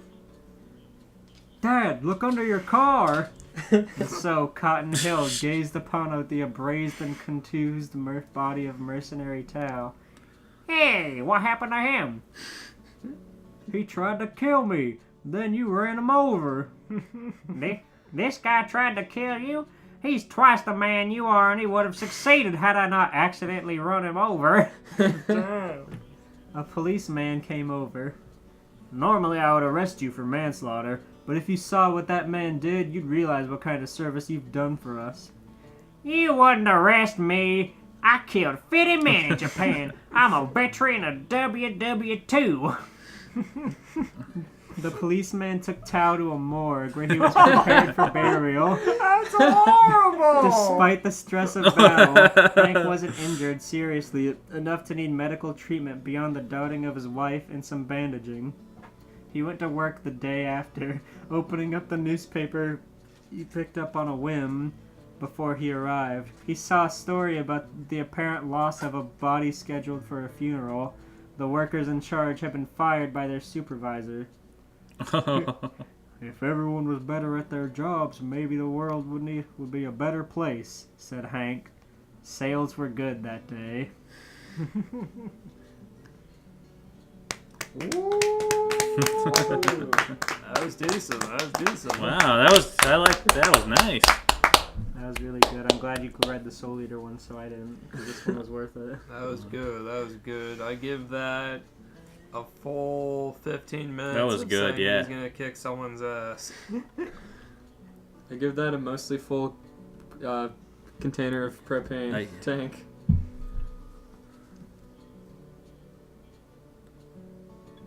I give it a 15 minutes out of 15 mines. I give it a pole thrown all the way to Megalomart. I like how Fatherton put the hit out on him. Right. That was the whole setup with freaking Fatherton of all things. After he comes in and basically Except wrecks the a place. grill with one finger. I'm glad I didn't see it coming. Oh my god. I wish that he would have had to pay up front so Fatherton would have just been out of a bunch of money and nothing else would have happened. Right. Yeah, I thought for sure Fatherton wasn't going to get away with it, but they just dropped that plot point. Yeah. Well, no one probably knew he was contracted. They probably thought it was just some crazy dude. The next day, and he's like biting at his shirt, worrying that Tao's gonna come back. I'm just dead. I just love he shut the fucking door in Tao's face when he showed up. He's like, please, to kill you. He just stands there and closes the door. It's like, no thanks. Like he's some kind of solicitor. Start cutting out. Alright, I'll start. It was a lovely day in Bikini Bottom. The sun was shining, the clams were singing. Hank Hill was walking towards SpongeBob's Pineapple to perform their satanic ritual. All Hank needed to bring was his what needed to bring was his Is what? his possessed propane and some dank memes. This is cursed. SpongeBob was getting the pentagram set up outside his lawn. The sponge had stolen his neighbor's clarinet so they could use it to soothe the Dark Lord. Oh my god. Hank was just about to reach the giant fruit house when SpongeBob noticed him. "Hello, Dank Hank," called out SpongeBob. Sounds like a drug friend name. Hello! Like a fake name your drug dealer gives you. Hey, Dank Hank. "Hello, Dank Hank." called out SpongeBob in his usual chipper voice. Are you ready to summon the Dark One? Gosh darn it, SpongeBob, don't say that too loud. Hank replied as he walked up to SpongeBob. I found this demonic propane at the pawn shop. Wow, that's... Not at the shop where he sells propane. He would never sell evil propane. Oh. Wow, that's great. Tank underwater. Wow, that's great. I have the pentagram and the dead body of Mr. Krabs all set up. Jesus. What the hell happened? Speaking of not saying things out loud, maybe you shouldn't be so loud about that, SpongeBob. Maybe this is the aftermath of Krusty Channel Awesome, and SpongeBob just kind of lost it. The sequel. He can't take it out on the Walker brothers, so he takes it out on Mr. Krabs. Spiritual successor. Oh, I want to add Oh my that. god, I did not write not- this one not either. I didn't write this. Yeah, not to drive away from the story, but like in our Christmas episode, Steven wrote this horrible thing about Mike Matei and the Walker brothers. It's so despicable and deplorable. I'll send you the PDF later. Alright. It is evil. Oh, I've made a few of those. Yeah, sorry, you could continue. It's all good. Hank was happy at the progress made so far, but when he reached inside his pocket to get out the satanic roll, he realized the paper got wet from being underwater. Hank, why would you put that scroll underwater? Do you not know about our physical limitations of life underwater? Hank was looking at the now deformed scroll in his hand. I'm sorry, SpongeBob. I guess I didn't think about that, Hank said in a worried tone. It's okay, the yellow sponge said, as he looked at his paper. I found an image of the scroll on Google before you got here. You can just throw that paper in the bonfire over there. We don't need it anymore. The wet paper underwater with the bonfire. Hold on. Hank threw the What is he gonna print the Google image on? Hank threw the paper in the fire and placed the propane next to Mr. Krabs' corpse in the center of the pentagram. All right, I'm ready to begin, said Hank. Both chanted loudly. Dank memes can't melt steam beams. Dank memes can't melt steam beams. Dank memes can't melt steel beams. Suddenly, the pentagram lit up in a blaze of glory as a figure started to appear in its light. The figure was forming more and more by the second until his full silhouette was just barely visible. As the light died down, the middle-aged man and the yellow sponge were finally able to make out just what they summoned. It was a big green creature that had wreaked havoc on Bikini Bottom before. It was Shrek. What are you doing in me, swamp?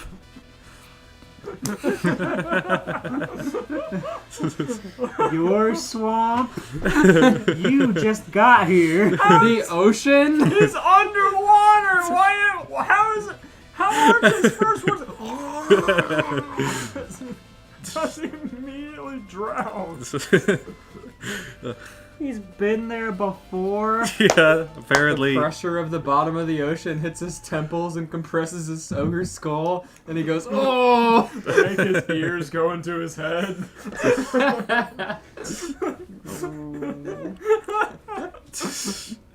Alright. The ogre picked up the demonic propane and Mr. Krabs and used his demonic powers to fuse the two into a warhammer. SpongeBob and Hank knew better than to fight Shrek in his disarranged form. They're fighting him? They just summoned him. I need a challenge.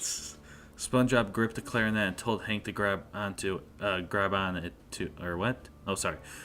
And told Hank to grab on it too.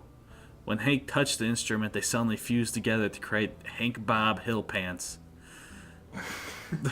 No! Oh! The fusion used their giant fist of rage to pummel Shrek into the ground. I will end you! I will end you! I can't do Shrek. Shrek yelled as he lifted himself off the ground and used his telekinetic powers to draw Hank Bob Hill Pants closer to him. As Hank Bob got pulled closer to the ogre, he thought of something that just might work. Hank Bob grabbed Shrek's face, and they got close enough to start absorbing the life energy out of Shrek. Shrek This might work. Shrek had been absorbed, and Hank Bob Hillpants is now deemed the ruler of Bikini Bottom. The end.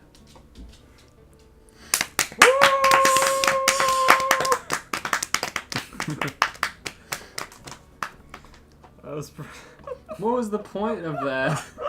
I guess the story is called SpongeBob and Hank Hill versus the Demon. The demon. Maybe they were actually summoning him to defeat him. Yeah. Maybe. So they could rule over. I just love how casually I give SpongeBob apparently killed Mr. Krabs for this. Yeah. I give that story a Shrek's Life Force out of 10. I give that story a Hank permanently being fused to SpongeBob and stuck underwater for the rest of his life out of 10. I give that 2 thumbs up for Hank Bob Hillpants, and they both hands had the little red dot that the androids have to absorb life. I give it an underwater bonfire out of an underwater bonfire with the dead Mr. Krabs. That's my rating. Can I change my rating to 2 dead Mr. Krabs? There's only one. Pawn shop propane. We can summon another one to kill, it's okay. I love how Hank freaks out about him talking about the pentagram, but just casually doesn't seem to care about the dead Mr. Krabs in their lawn.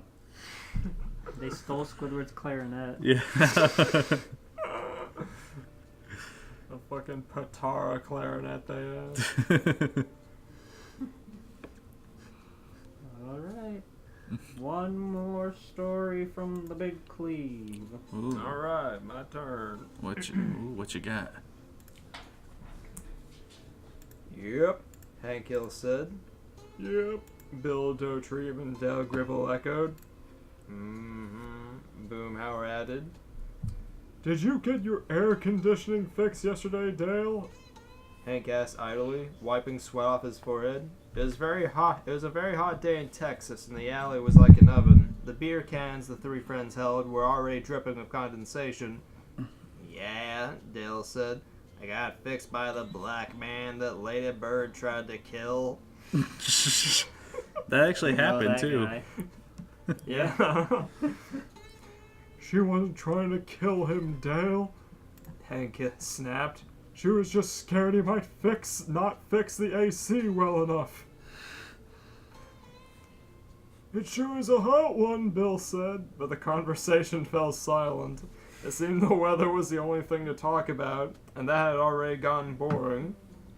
Why don't we listen to the news? Dale asked. I want to see if they're still talking about the Russia investigation. They're on the right track, you know. God dang it, Dale! Not you too, Hank said in disbelief. President Trump worked hard to get where he is today. Nobody rigged the election. Oh. Jesus. That's not what I'm saying, Hank, Dale said defensively. The election was hacked by the Clinton campaign. You see, Hillary couldn't handle a campaign. That's why she was fainting and barking like a dog. No. But she didn't. Barking like a dog. But she didn't want to look like she was bowing out, so she conspired with the Russians to elect Trump. She did a good job pretending to be outraged that Trump won. Everyone stared at Dale with raised eyebrows, but he shrugged his shoulders, confident as usual in his latest conspiracy theory. He turned to his portable radio and tuned it to Fox News Radio. Everyone else in the alley, even Hank, had switched to more modern devices, but not Dale. He claimed that mobile devices and products like Amazon Echo had hidden microphones built in to record conversations and send them back to the government. I could see Dale believing This this. is recent. This is recent as fuck, my god. To our top story, a broadcaster was saying, as plans to build a border wall move into place, environmental activists are rallying desperately against President Trump. The latest fears that one section of the wall will disrupt a Texas wildlife refuge. Hank turned the radio off, glowering. I'm so tired of those bleeding heart tree huggers, he said. They keep putting animals ahead of safety and progress. I'll tell you what, man, an environmentalist just my dang alright, yo, Boomhauer said, and Hank stared at him as if he had gone crazy. What are you saying, Boomhauer? Don't you care about Texas? Don't you care about America? Boomhauer launched into a speech about how the wall really wouldn't be effective and construction would lead to soil erosion and flooding. Then, too, a lot of Texas's tourism was from naturalists and bird watchers, and the state would lose that money. And if Trump really did build a wall, public feeling against Texas would worsen, and who would help the state out when they needed it? Oh no, what's Hank gonna do? Well, what's the build? What's the build up to this story? I'm trying to think of what the build up to this is gonna be. You're a good orator, Boomhauer, but that wall is going to be built. Trump is putting America's safety first. Boomhauer, you better not be going Democrat on me. If I was, hope it wouldn't make a dang old difference. I'm your friend, Hank. Oh. Oh no. If I was, I hope it wouldn't make a dang old difference. I'm your friend, Hank. I know, Dale, but Rainy Street has been Democrat-free for as long as I can remember, Hank said, then looked up the street. A moving van was pulling up to a driveway one house over from Hank's. Oh no. Oh no. The Hills were getting new neighbors again. This could be anybody. Oh. A few minutes later, after the van had come to the house, a large orange Toyota Prius rolled up behind it. Hank looked askance at it. Oh, I think I know who it is. Oh. He still thought that hybrid cars were for the bleeding heart tree huggers that he had mentioned earlier. But he shook his head a moment later as a tall blonde woman stepped out and waved to him, Bill, Dale, and Boomhauer. No sense in passing judgment on someone who was fortunate enough to move to Rainy Street. Howdy, new neighbors, she shouted. All four ambled over and cheerfully greeted her. Her name was Debbie Pinson. She just moved from Arizona and was single. Bill's eyes lighted after this. She had gotten a job in Arlen after being laid off. She was going to be assistant systems analyst to who else but Khan. So Hank was laughing and chatting with the rest. Debbie seemed like a really nice woman, even if her car wasn't very Texan to Hank. Who? Yeah, I don't know who it is. I don't know. I don't know either. I was thinking Then- it was gonna be someone else. Right, same. Then Hank glanced at the back of the said Prius. Whoa! What's the matter, Mr. Hill? Hillary Debbie bumper asked sticker. concernedly. Oh, no. Nothing, said Hank. I'm just feeling a little faint from the heat. I think I'll go in. He dashed into the Hill residence, desperately looking past the bumper stickers that read, "Dump Trump, you could build a wall over my dead body," and "Lifetime Democrat." Chapter 2. I'm guessing this is just a real person. I'm guessing. Oh my god. Yeah, What was her name again? Oh, there is one. Debbie Pinson. There's one very important thing I gotta add. There is a legitimate group of like fangirls who absolutely love Mike Judge, like write OC fanfics Really? about having sex with him. I'm not making this. I'm not making this up. Were you one of them? A girl once asked me to write one. And I was just kind of like, you know what? Yeah, sure, I'll write it. So I wrote it. You're a good Awesome. man, Sagan. You're a good man. I can guarantee no Get one, all the ladies. no one saw that one coming. Joseph taught you a thing or two about how to get all the ladies. I'm trying to look up Debbie Pinson Democrat, but I can't find anyone. It really might be an OC. Oh. Yeah. True. Every time I hear Joseph now, I just think of that drawing of him as a tomahawk. That's a good one. Bald cone head. Hold on, before you go on, Elias, who did you think it was gonna be? I thought it was gonna be Bob's Burgers because I saw some Bob's Burgers once and it was a van or something, like a Toyota van, but then it was orange, I don't know. Oh. What did you think it was gonna be, George? I had no clue. Yeah. I just assumed it was a crossover with politics. Yeah, same. I was thinking it was going to be like Bernie Sanders or something. Well, I assume, I know, but... Or Hillary Yeah. Clinton. Yeah. Or like Bill Just Clinton like or the something. biggest Democrats. Or Bill Cosby. Bill Sagan, Cosby. I apologize if... Yeah. This is like the third one I've done that's like heavily political, but the political ones can reel you in so hard with their descriptions. I can't help it. Just like to state yet again, for those listening to the podcast, we don't advocate hatred towards any specific political views or parties. This is all comedic, all Yeah. for a good time, so... Alright. Don't shoot the messenger, man! We also don't read these in advance. Yeah. True. Chapter 2. Just as Hank walked into the house, Peggy came out holding a large steaming pot. Hank sniffed the air and smiled appreciatively. His wife had made spaghetti and meatballs. Or... Spaghetti. We're getting there. Or, as Peggy would insist, spaghetti and meatballs. Spaghetti and meatballs. She's an ass. What a So hard load. to say, I hate it. I want to smack her. Are we... Yeah. Are we eating outside today, Peg? Hank asked, looking confused. It's kind of hot for dining outdoors, don't you think? Oh, you silly, laughed Peggy. This is for our new neighbor. I saw you and the boys talking with her. Is she nice? Well, yeah. He sounds so defeated. She's nice, I guess, but... But, Peggy said impatiently. Hank sighed.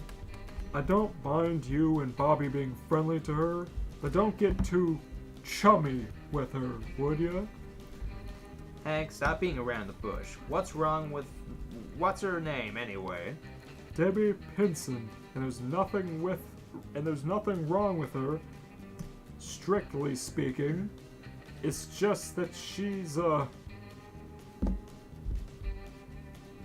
Democrat. Oh, who cares? Dun dun Peggy dun. said, waving away Hank's concern.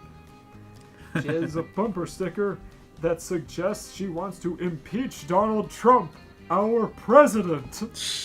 Peggy rolled her eyes and gave Hank her best "you're being ridiculous" glare before heading off to Debbie's house. This is like a real episode. This is Yeah, weird. this feels like they're trying to write a real episode. This is, yeah. Hank stared after her, shaking his head. He couldn't ever remember a Democrat living on Rainy Street. Con and Min. He's so torn up about this. He is, my god. Wait, Con wasn't and Min weren't. Go ahead. I'm sorry, wasn't there an episode where this basically did happen? I can't Or like remember. Luann, isn't Luann a Democrat? Because I know she's friend. There was an episode where she was like being an activist and whatnot. She interrupted a carnival, but like I don't remember. It wasn't like a strictly Democrat thing. Yeah, yeah. Then there was also the episode where Bobby was like an activist too. Yeah, Let's see here. it feels like Hank's being really, really just destroyed by this. Yeah, he's really suffering. Bobby. What's this story Kinda rated? What's it rated? Yeah. Let's see. T for teen. Okay, so no sex is gonna happen then. Unfortunately, no. I was You kind gotta go looking for that stuff. Yeah. of The genre is humor / angst, at least. angst, angst, Yeah. angst. It's a very fanfiction.net category. Angst. Oh. Con and Min weren't straight-ticket Republicans as much as Hank would have liked them to be, but they at least went for fringe candidates or independents, preferring not to go for the most powerful and publicized contenders. Other people might see that Hank was intolerant, but in his mind, Hank honestly thought he was looking out for the welfare of the neighborhood by not wanting Democrats to live there. By segregating them. Yeah. He was still lost in thought when Peggy came strolling up. Well, how'd you like her? Hank said worriedly as the two walked into the house. All in good time, Hank, Peggy said. It's time for dinner. Bobby! There's fresh spaghetti and meatballs on the table! Of course, Just flat on the table and no sort of silverware or plate or anything. it's not even in a bowl. You know, she just pours it on. I get the Bobby eats out of a straw. feeling ahead. this story, whoever wrote this story just really doesn't like Hank. Or they're a Democrat. Yeah, this seems like a very charged story, doesn't it? With political shit like this, there's always a fucking straw man, and really Hank is about the best you can do. Yeah, I guess so. Actually, Cotton Hill would work better in that regard. True, true. Because at least you Have Cotton at show least up you in could all make of him our be funny fanfics. with it. Because it would make sense for him to Yeah. be that insane. Right. Let's Oh, see sorry. here. Oh, you're fine, bud. Of course, the Hills always said a prayer before dinner. Tonight, it was Hank's turn. You Oh think? no. Why, oh no. What could be wrong with that? Hank's gonna say, "Dear God." Kill that fucking Democrat. Oh god. I don't like thinking that we're in Trump era presidency, but Bobby's still the same age. Right. Bobby could be Trump. No, he can't. Tonight, it was Hank's turn. He thanked God for Peggy, Bobby, President Trump, concealed weapon permits, propane. Okay, this is a straw man story. This is definitely this is straw this is man. definitely a straw man story. That is way too Yeah, for specific. sure. To a T, my god. I don't even think Hank didn't even like using guns. Actually, he was scared of not- them. Yeah, yeah, that's right. He couldn't friggin' use them because of his fucking cotton. Yeah, so actually he friggin- probably wouldn't really support it. Yeah, exactly. Like, Hank has always been jingoistic, but other than that, he's never been, like, super, really high political. Yeah, he's always just kind of been like low-key political. Yeah, yeah. I think they intentionally made him that way to make him more broad. I mean, it's more believable. Most people, like, have their beliefs, but they're not, like, throwing them in people's faces. Yeah. Exactly. Yeah, and Hank was never I'm the... Yeah, Hank only ever really did Yeah. it if it was something extreme he thought was extreme. Right, right. Friggin'. But anyway, back to the prayer. Propane, the Dallas Cowboys, and barbecue before making requests of God. Oh my Tonight's god. Request Tonight's request being that God make President Trump, quote unquote, the greatest president since Ronald Reagan. Tonight's request. Oh my god. Holy crap. That's Ronald Reagan. You see, what they should have done is instead of Ronald Reagan, they should have said Nixon. Yeah. There we go. Perfect. Maybe you can make a revised remaster of this. Oh, God. What do you, I want to see Trump drawn by Mike Judge. Yeah, that would actually be cool to see, because it's actually kind of hard to picture Mine's him in the too. Mike Judge art style. Right. I mean, hey, there might be new episodes someday. You never know. Yeah. But let's see here. How did your visit with Debbie go? Hank asked immediately after the family said amen. He already asked that. Yeah, he did. Oh, she's a really nice woman, said Peggy cheerfully. She didn't mention politics at all, and she was telling me all about how much better she likes a small town like Arlen than Flagstaff, where she was born. Well, all right. Maybe having a Democrat as a neighbor won't be as risky as I thought, Hank Risky. said. As long as... Risky. Risky. Oh my Whoa. God. Damn. As long as she doesn't try to convert everyone into becoming a Democrat, that's all right. It's like Yeah, he describes them as like he's some. too scared to say. It's like he's describing her as. Oh yeah. Oh, that's right. There was an episode where he shook Bush's hand, but it's like Bush did a Yeah, shit but it terrible was limp. job. He had an awful handshake. Yeah, he like kept watching it on cuts a repeat. commercial on him saying, "It's limp." Yeah.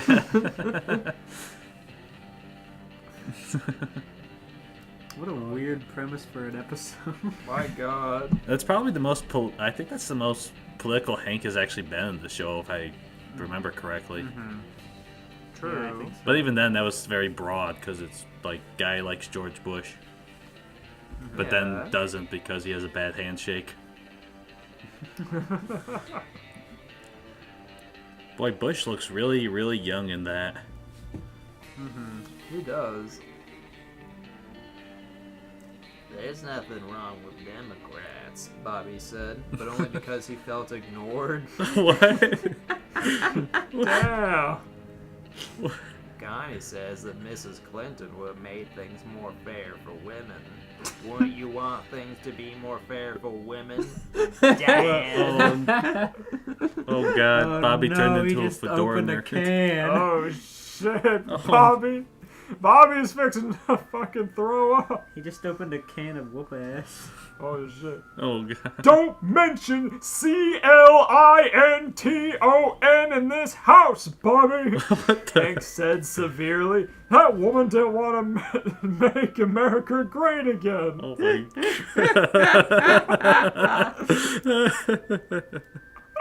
He can't even say her name. He has to spell it. Oh God.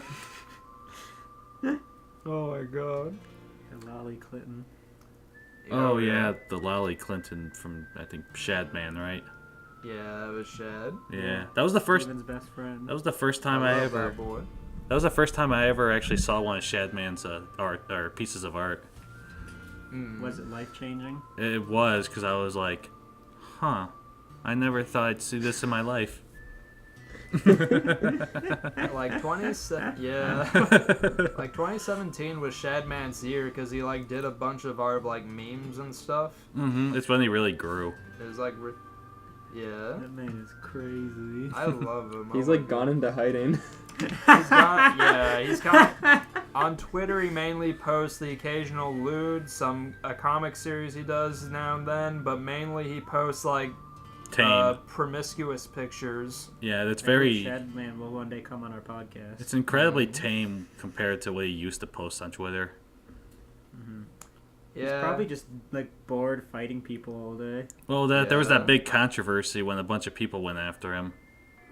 Yeah. yeah. They went after him for doing what he's been doing for like a decade. Yeah. It's ridiculous. It was really stupid.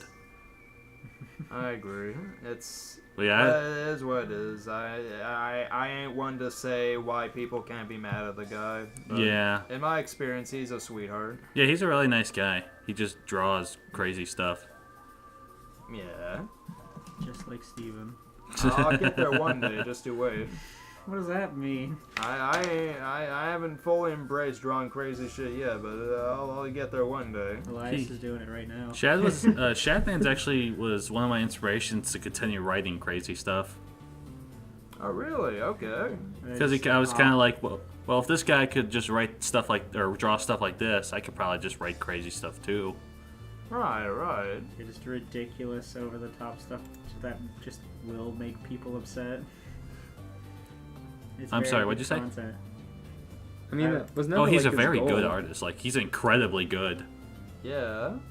I don't personally enjoy his style, but he's been doing it for a long time, and like he's had his niche audience for so long. I think that people like are taking him too seriously now, like thinking him as like a big like voice, or that people like really follow and believe in his stuff. I think he's kind of blown up their memes, and he's always been sort of just pandering to a small audience in his community. I Exactly, remember it's when such he a mentioned on Twitter in the dark days when he had to take commissions from furries and stuff. Right.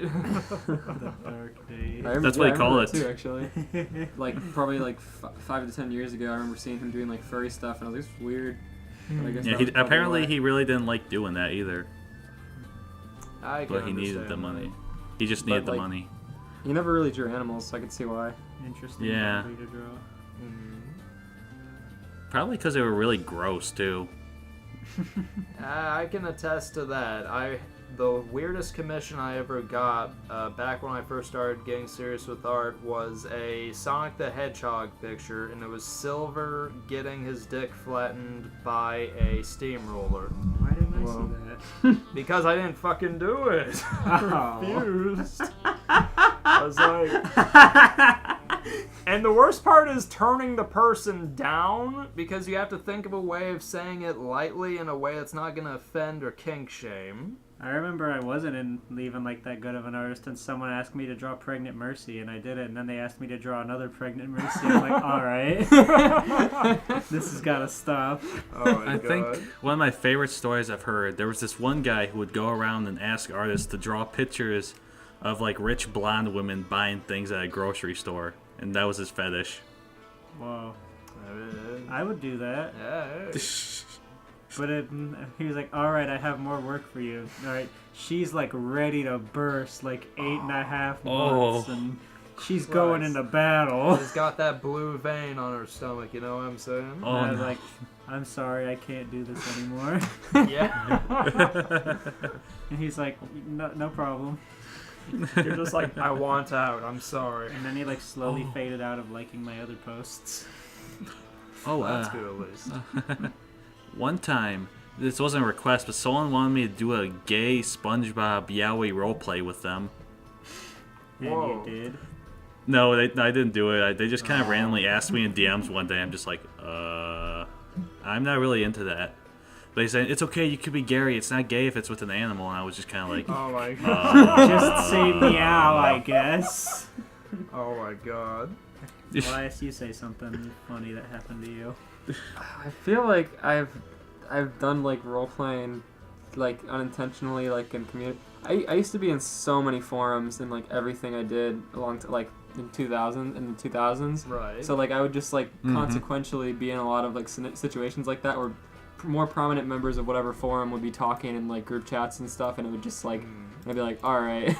I'd be in like a just insert video game from 2005 here forum, and then somebody would just start like a gay role play in that, and we'd all just kind of be like, okay, and just watch it happen. That Is there actually. one for bully? Yeah. For bully, I 100% bully, but I don't think I was really. You don't think there was a gay bully scene? oh, have you not seen all the gay stuff for Bully? It doesn't surprise me. They're all like skinheads, so it's like very easy. Okay, sorry, Steven. We really derailed right Okay, there. before I get back, I too have an RP story. Sorry, Shad Okay. Base. Come on our podcast to defend yourself. Please, God, Oh, come God. on. We haven't asked anybody, so I would love to talk with Shadbase one day. He seems like a really cool guy to talk to. But nonetheless, there's a Yes, web. Halo when he came on. True. Yeah, there are some people that I've wanted to ask. I just haven't like. I don't know how to get in hold of like. I'm sure Critical would love to come on because he's from or he's like lives somewhat near us and he loves fan fiction. But it's just like I don't know how to contact him. Yeah. So that's haven't done it. I feel. There's this website called fless.net. It's a role-playing website Like and the whatnot. letter F less? Huh? Or like EFLES? Oh, Spell it out for the fans. f-list.net. Oh, Liz. And it's a role-playing website that's it's just solely a server-based role-playing whatnot, and you can like make your character and all that mess, all these different profiles and shit. But nonetheless, as a goof, I made a Dr. Iva Robotnik one from Adventures of Sonic the Hedgehog. And I went straight to the nearest friggin' Sonic the Hedgehog forum and whatnot. I went in there and I just made an ass out of myself.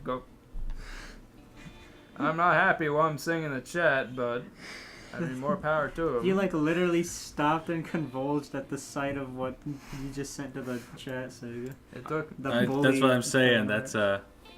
That's what I'm talking about with the gay bully stuff. Yeah, that doesn't surprise me at all. It's such easy fanfare for that. I like the Yeah. drawing of Trumpy to Elias. Yeah, me Thanks. too.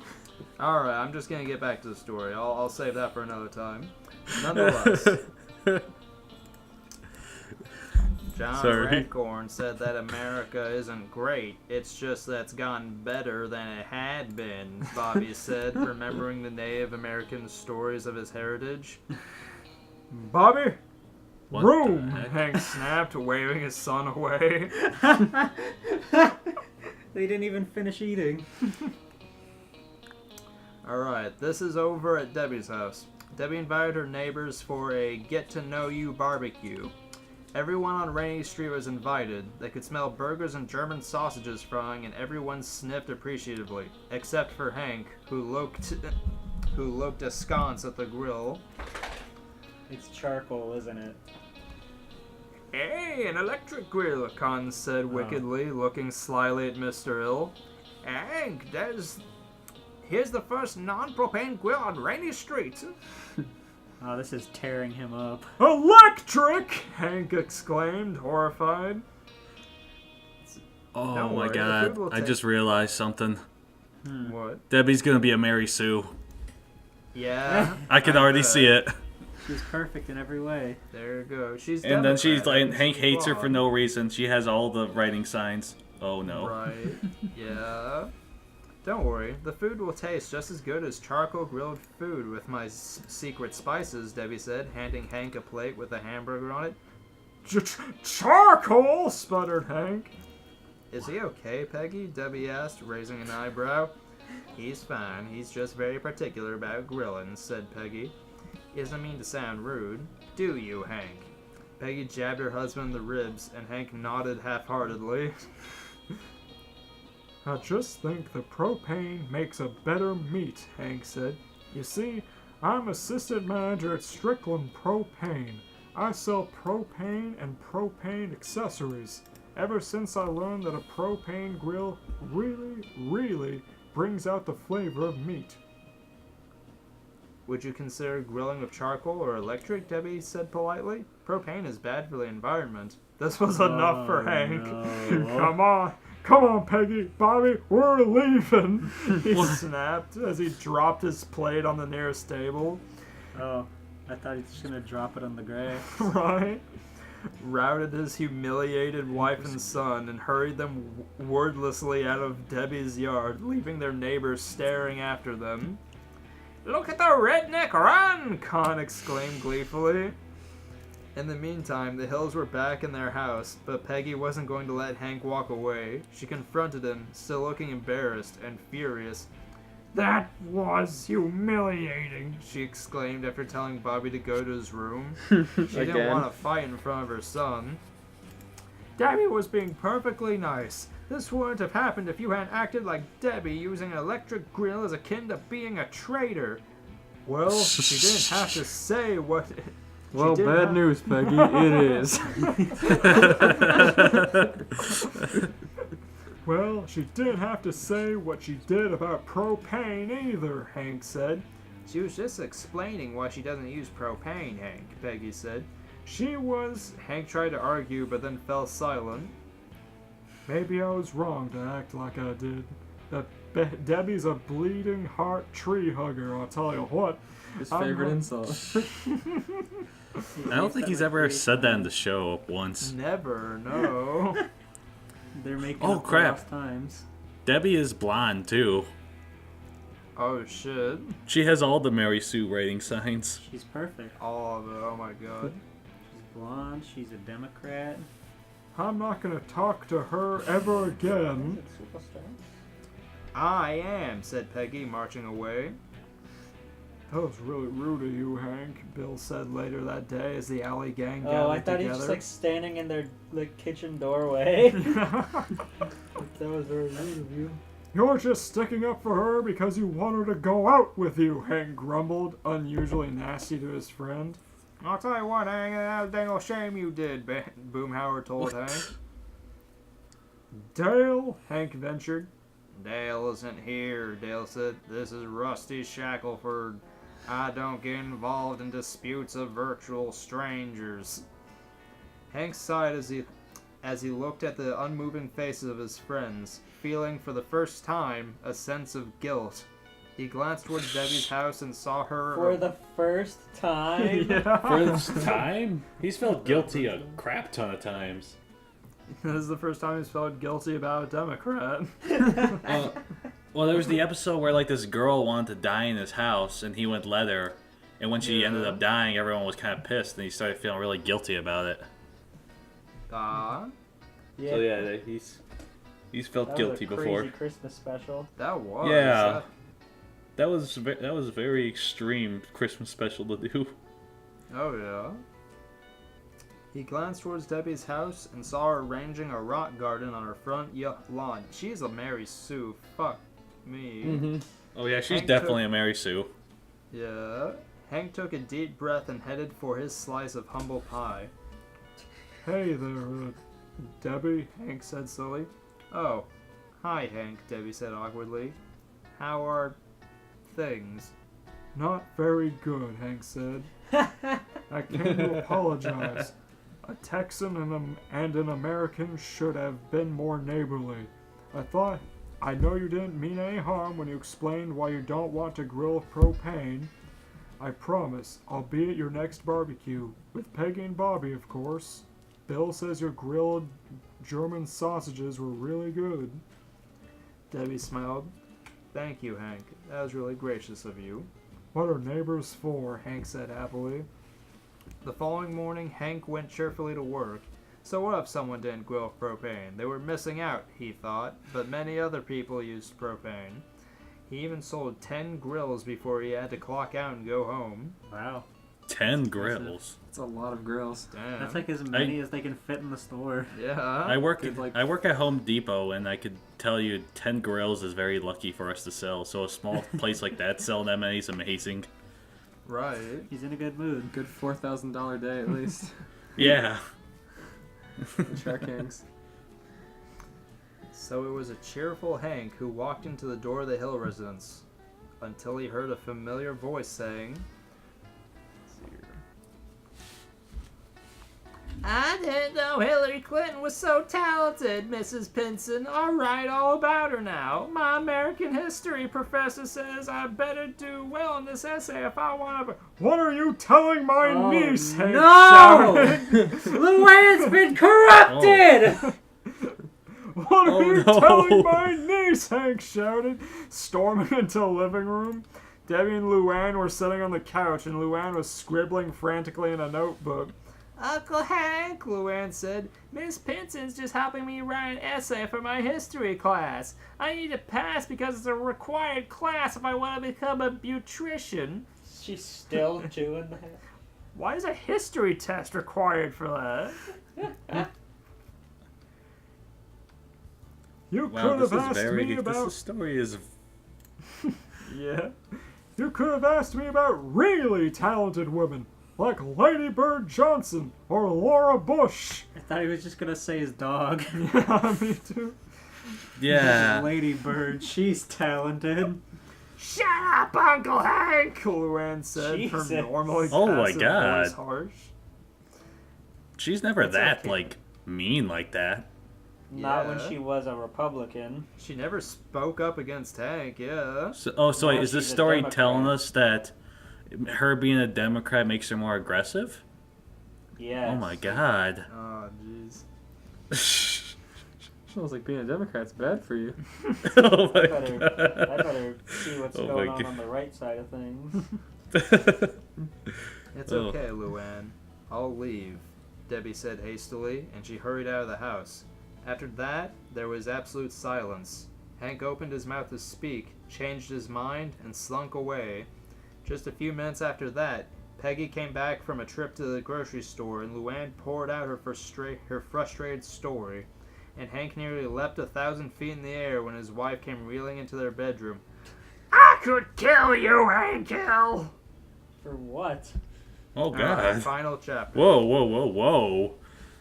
He got Wait, the chapter just ended there? Yeah, and now we're on the final chapter. he Oh, jumped up like okay. a cartoon character. Smashed through the ceiling. He went right through the roof. There's a hole there now. I was just protecting Luann from these radical ideas, Hank protested. I'm ashamed of you, Hank Hill, Peggy said. You're always saying Democrats are intolerant and rude, but the only thing being rude and intolerant is you. Debbie had no business interfering with Luann's learning. And you do? Hank stopped short and looked regretfully at the floor. As much as he hated to admit it, and he did, upon Peggy's stare, she was right. It wasn't any of his business who Luann asked for help with her essay. It wasn't even any of his business whom she chose to write about. If Luann wanted to write about Clinton, then let it be. How are you going to apologize to Debbie? Peggy demanded. I'm going to the mall. I won't be back for a while, Hank said mysteriously. The Arlen When does Mall. he ever go to the mall? Yeah, that's a good question. This is gonna become a 16 crossover. Yeah. He would like. Oh, God. That would, I will say, if that happens and this whole thing was just a fake thing just to have that happen, that would just be amazing. Oh my god. As Hank goes sliding down the. This was all just a build up to another story. I'm 16, life is sweet when you're going up so fast. You gotta make the good times last. Boy, I tell you what, you gotta make the good times last. I was in the gas station on the way here. I heard some country song that was like, I miss being 18, drinking underage. And I was like, sweet. I love the South. I miss. Drinking legally is just not as fun.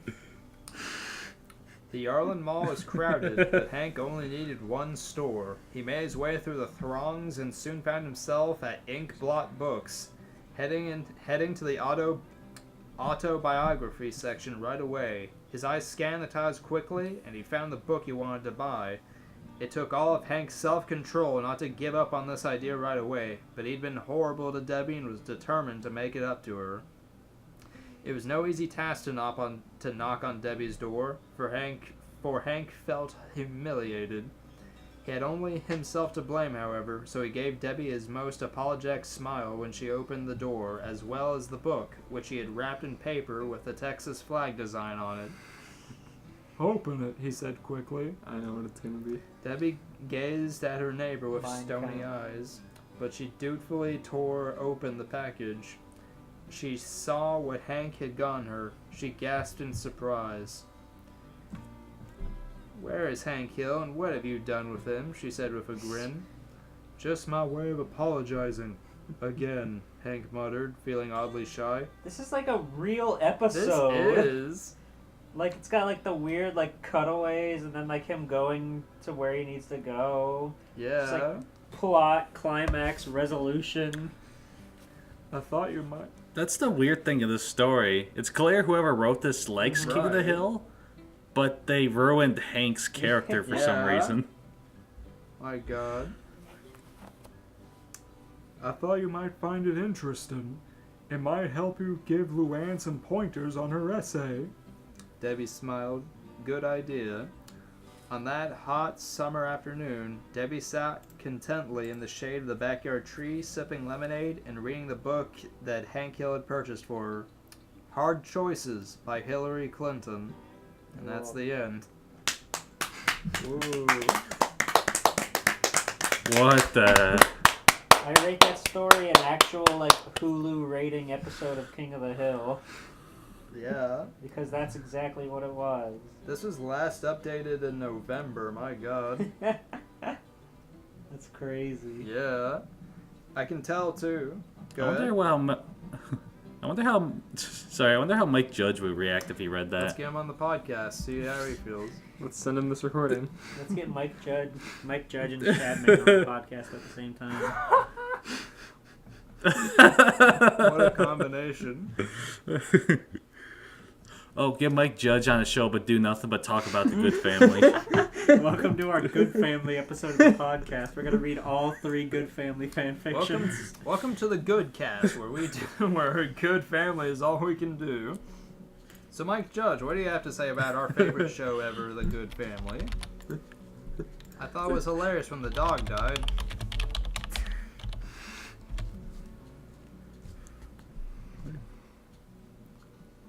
nice. Aren't you gonna My write? favorite part is how every character just sounds like. Oh, you know what would have been a cool idea he should have done? Remember the hippie from Beavis and Butthead, the hippie teacher? He should have just made a spin-off show about him instead of the Good Family. True. The main guy from the Good Family is just fucking Napoleon Dynamite without a personality. Oh no, Oh, he looks is. exactly like him. that's cursed. Hmm. Cursed John Heater. I rate it 6 out of 10 rocks in the garden. I rate it an electric grill out of a charcoal grill. There was that one episode where he goes to his boss's house and he has an electric grill, Oh yeah, that's right. Electric stove, stove. which is better, but Holy crap, there is Good Family fan fictions. Oh my god. how many? Oh, let me check. How many are there? Oh, I'm checking. There's only one I could find, but it's 19 chapters long. 19! That's like Dang. more than how much there actually exists in the Good Family. Right, my god. Oh wait, no, never mind. This isn't the Good Family. This is It's the Proud Family. Gallagher You got them mixed Girls. up, I understand. it's the Gallagher Girls, but it's called the Oh. story's called the Good Oh, Family. okay. The same way the show Thank spells God. it. It's Story's easy still to clean. it's easy to get good and proud confused. Yeah, I think that's it for the night. We've been going for a long time. Yeah, that was really fun. Thanks so much for coming on, Sagan. You were a lovely guest. Hey, no Thank problem. you for being here, bud. Yeah, it was nice having Yeah. you. Yeah, this was a lot of fun. Oh yeah. Do you want to shout anything out? You working on anything? I guess if you like crazy fan fictions, you should check out mine. We'll have your links in the descriptions and whatnot, Yeah. Okay. so everyone can find you and and give you fan fiction likes. I know that's the end all goal for everything here. It's Supreme Clout. Supreme Cloud. Elias, end the podcast. You never end the podcast. Alright, everybody, go to putlocker.com and watch the Fat Albert live action 2004 movie and tell us what you think in the comment section below. Thanks. Have a good night.